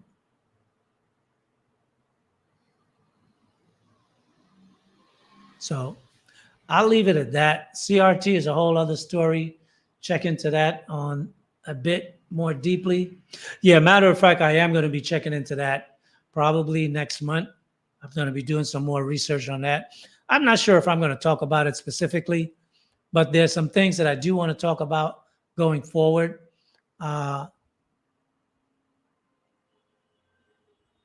Definitely, I like talking about the future, tomorrow. It's important. Dwelling on the past could be defeating sometimes. Could be like a Debbie Downer, right? Could make you feel uncomfortable. And I understand why some people may find it uncomfortable. But sometimes you got to be made uncomfortable. Makes you appreciate the comforts of life also, right? What makes sweet things sweet is when you have the bitter things. And I'm using that allegorically to life. What makes life appreciating when you have those good moments is because you know you have been struggling and working and building towards achieving certain things. And then when you get there, you can kick back for a minute and say, yeah, that's what I'm talking about, right? So building is necessary, but you also have to look at where the foundation and what you're building on. And I'm going to get ready to shut it down. It's already 7:30 my time, well over 3 hours. Juana Washington, thanks again for the super chat. We were sold our own BU. We don't like to remember this fact, these facts, right? So let's move on. Well, I have a chat of about 100 or so people, and maybe as a female, you might be a little uncomfortable with hearing things that make you feel uncomfortable. Maybe you should ask yourself why you don't like hearing these things. Was there something in your childhood that you experienced that your granddad told you or your grandmother told you that made you feel bad? And then they decide they won't tell you anything anymore. See, sometimes these things trigger deep-seated emotions that you have covered up for a while. So maybe you might want to do some reflection, right? Sometimes being uncomfortable is necessary. It has a purpose. It can help you be more, not only determined, but more focused on what the next leg of whatever it is you're going to do in the future for you, your family, and the community around you, right? Obviously, I wish you the best. You're definitely a young woman that seems to be building her life. You're a business owner. Kudos to you. You're a landowner. Matter of fact, about 3 months ago, when some people were asking me in the chat, Mr. Lee, what should we invest in? You know what I said? Buy land. Several people have come out and said it since, but I've also noted that, right? So you're doing good things. Keep it up. But sometimes to be able to appreciate the sweet, once in a while, you may have to taste some bitter stuff, right? You may not like it, but it's good for you. Strengthens the blood, right? Bitters strengthen the blood. Sweet destroys the blood. That's just a little old wisdom that I come to know, right? My granny was also an herbalist, so I learned a lot of things about herbs and how to stay strong.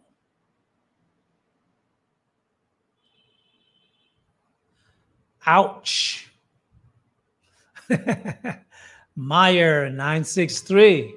She probably got a white boyfriend. Well, maybe she does. I don't know. You know, I'm going to save that for another subject. Interracial marrying. Maybe one day I'll have a talk about that.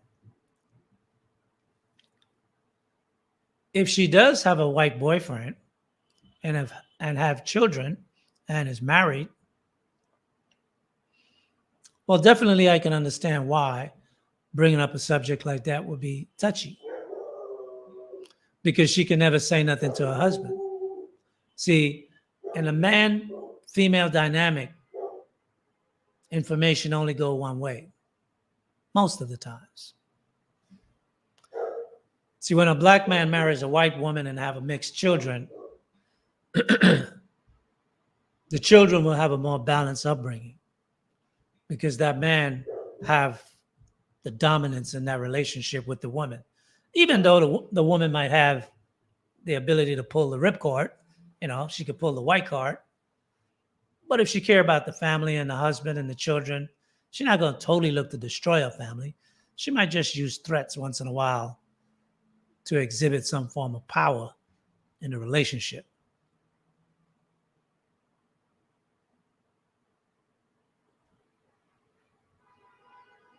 Oh, I don't have anything against you being raised to win. And I think I congratulated you on your win. I was just acknowledging another chat. I'm allowed to do that, right? Thanks.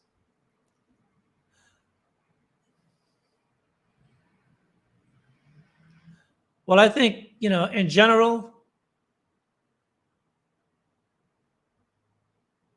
like for example, right? You said you want us to win.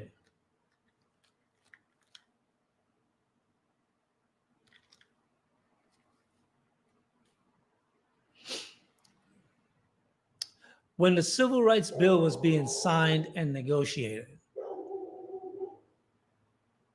you know what we have to make sure we do in the future if we ever have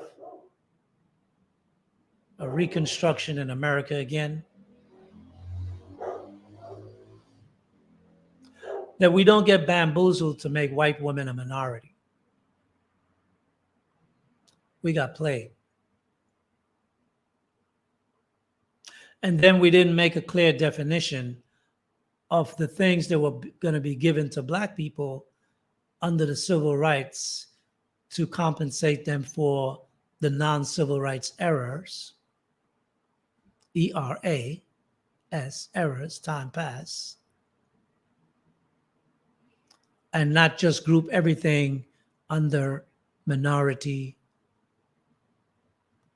whereby every immigrant who came to the United States can make that same classification and can reap the benefits when their ancestors didn't suffer here in this land. See, this is why it's important to have reflection on the past. So in the future, if you're ever negotiating a business deal, you don't make the same fuck up your ancestors did.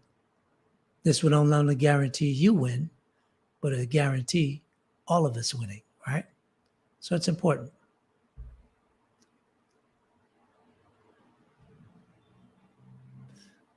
Great topic, Mr. Lee. Keep them coming. Much appreciated, Denzel.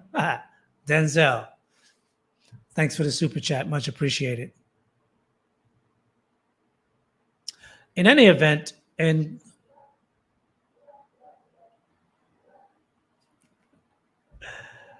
okay, we don't have to beat it into the ground, but this is a good point. Blacks never put 55 white towns underwater on purpose or by accident, negligence. Just never. It's like we never thought of that. Most black people are still trying to be friends with white people. You go into white businesses and they tell you, I don't want you here. Get out of my business. That's still happening in 2022. Didn't we just have a rapper went through that like earlier this year or late last year? He went into some store. They tried to play him like he couldn't afford to be there. What'd he do? He spent $100,000 to prove that he could be there. Freaking idiot. That's that self-image issue. Tell a person they can't do something and they want it even more.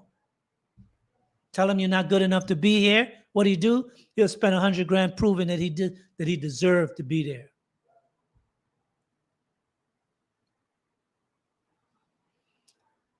I'm telling you about misdirection and manipulation. Trust me, people do it all the time.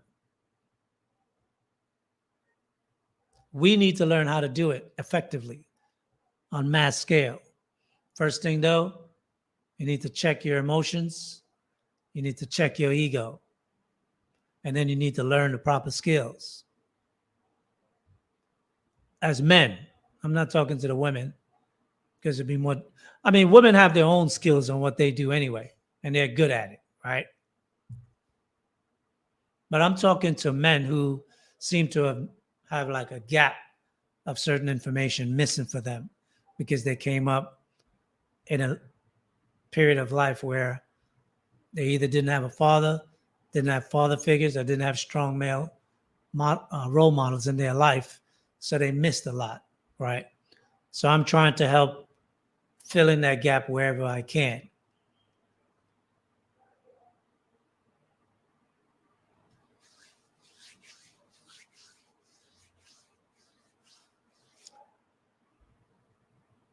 Look up the Walter A. Plecker. I'll note that. Let me screen save that. Okay, Walter Peckler. I'll check that out later. Appreciate it, David. Will do. I guess no one is looking to come up on the panel. Appreciate everybody for coming by, giving me your support. Miss Washington, Warner Washington.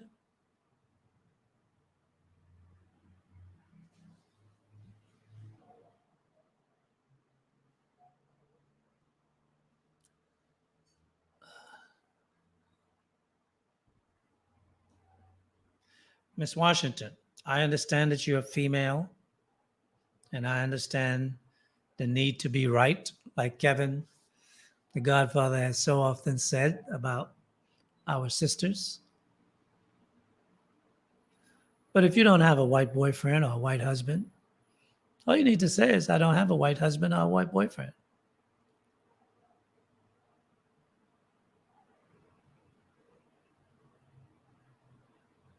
Like, how do we know that it was not because of the white woman that the Black Panther were betrayed?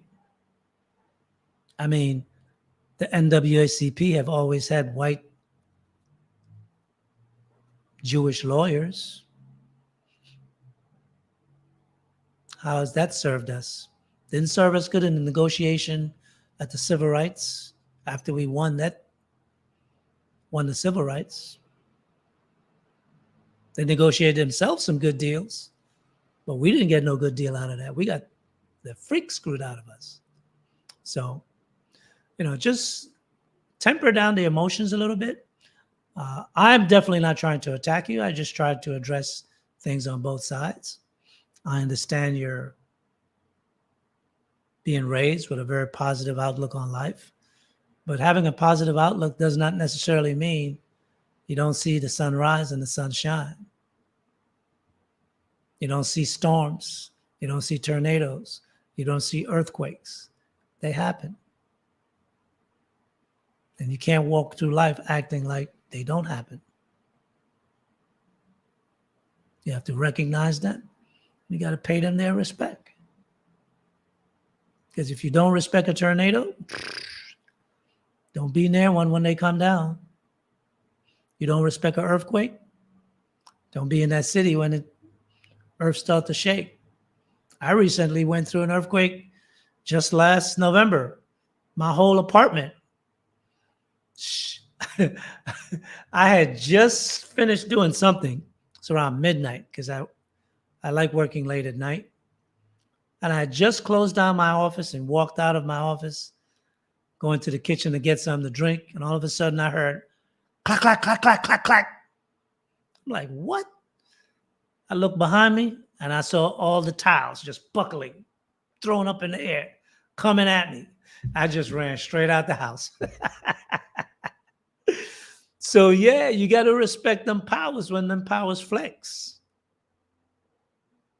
But I had a really great landlord, which in 2-3 weeks later, guys came in here, laid down brand new tiles, and could never tell anything happened, right? But the thing is that the earthquake happened. And though my apartment don't look like anything ever happened, I know it did. And I remember it. And there are things that have happened in our past that are painful. And I know we don't want to talk about them every day. I wouldn't suggest that. But there are times when it's okay to talk about it. All right? And with that,